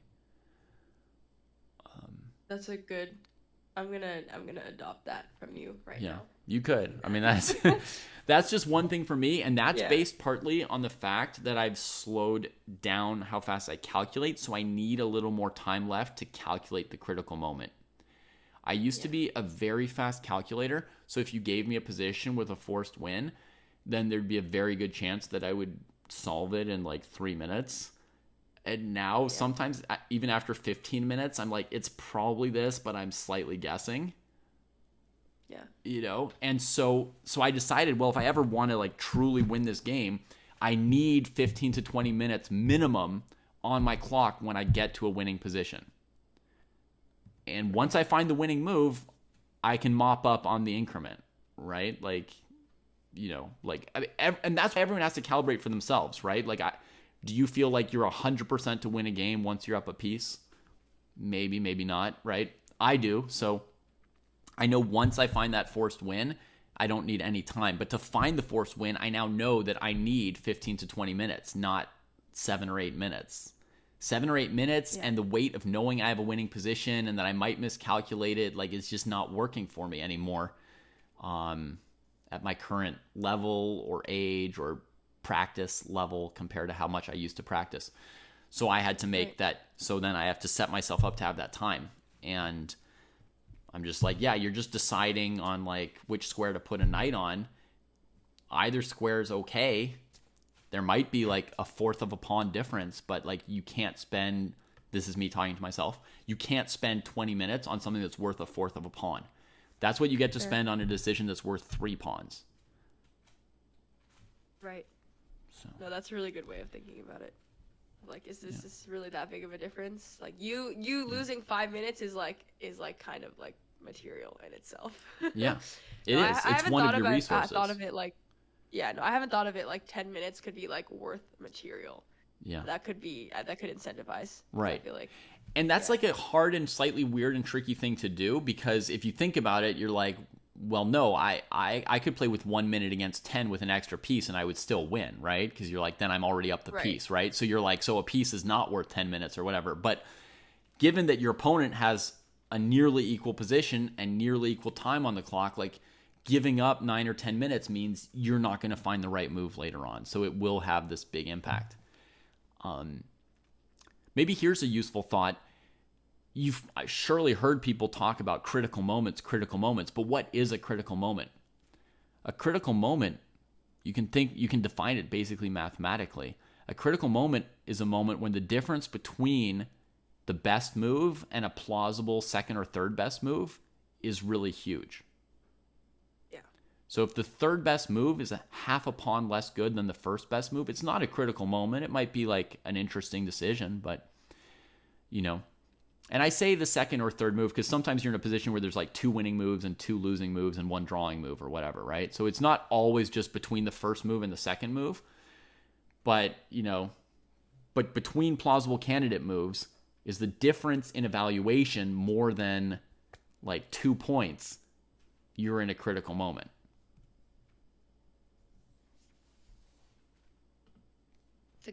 Yeah, I guess I've never really looked at it as like I'm giving away like material or position almost when I give away time, which it kind of is, and I think that just switched something in my brain. So thank you. Yeah, it's dependent on the Like, position oh, again. like, yeah, it's like, well, maybe if I spend more time, then like, by the time I'm low on time, I'm in a better position and I could just win. I'm just like already winning, so it's fine. Which is just not the right way to look at it at all. So it's related to how difficult is that position that you have specifically to you. That determines how much time you need to have left, right? That's why if I see a line that might win a piece on move 10, I could spend up to 80 minutes double checking if I needed to, or triple checking, right? Because I know once I win that piece, it doesn't matter. Like, it's over, right? So you always have to think in terms of how hard is the position, how much time am I going to need later on, right? If I've got 1 minute instead of 10, what decisions am I going to mess up? How important are they going to be? That kind of thing.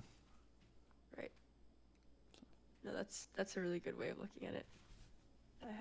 I've asked about it, but this is the first time it feels like there's actually something that's changed in my brain. So, all right. Thank you. Yeah. Sure. Yeah.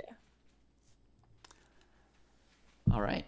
So, good luck in Chicago, and just send me a message if you want to do a second episode when you're back. Yeah, I'd love to. Yeah. Yeah, me too. Yeah. All right. And have a lot of fun with all your friends, chess friends. Woo! Yay! Yay. Should we all raid? Yeah. Yeah, who should I raid? Should we all raid the same person? That could be fun. Yeah. Let me look up chess. Yeah. Not too many people are on right now.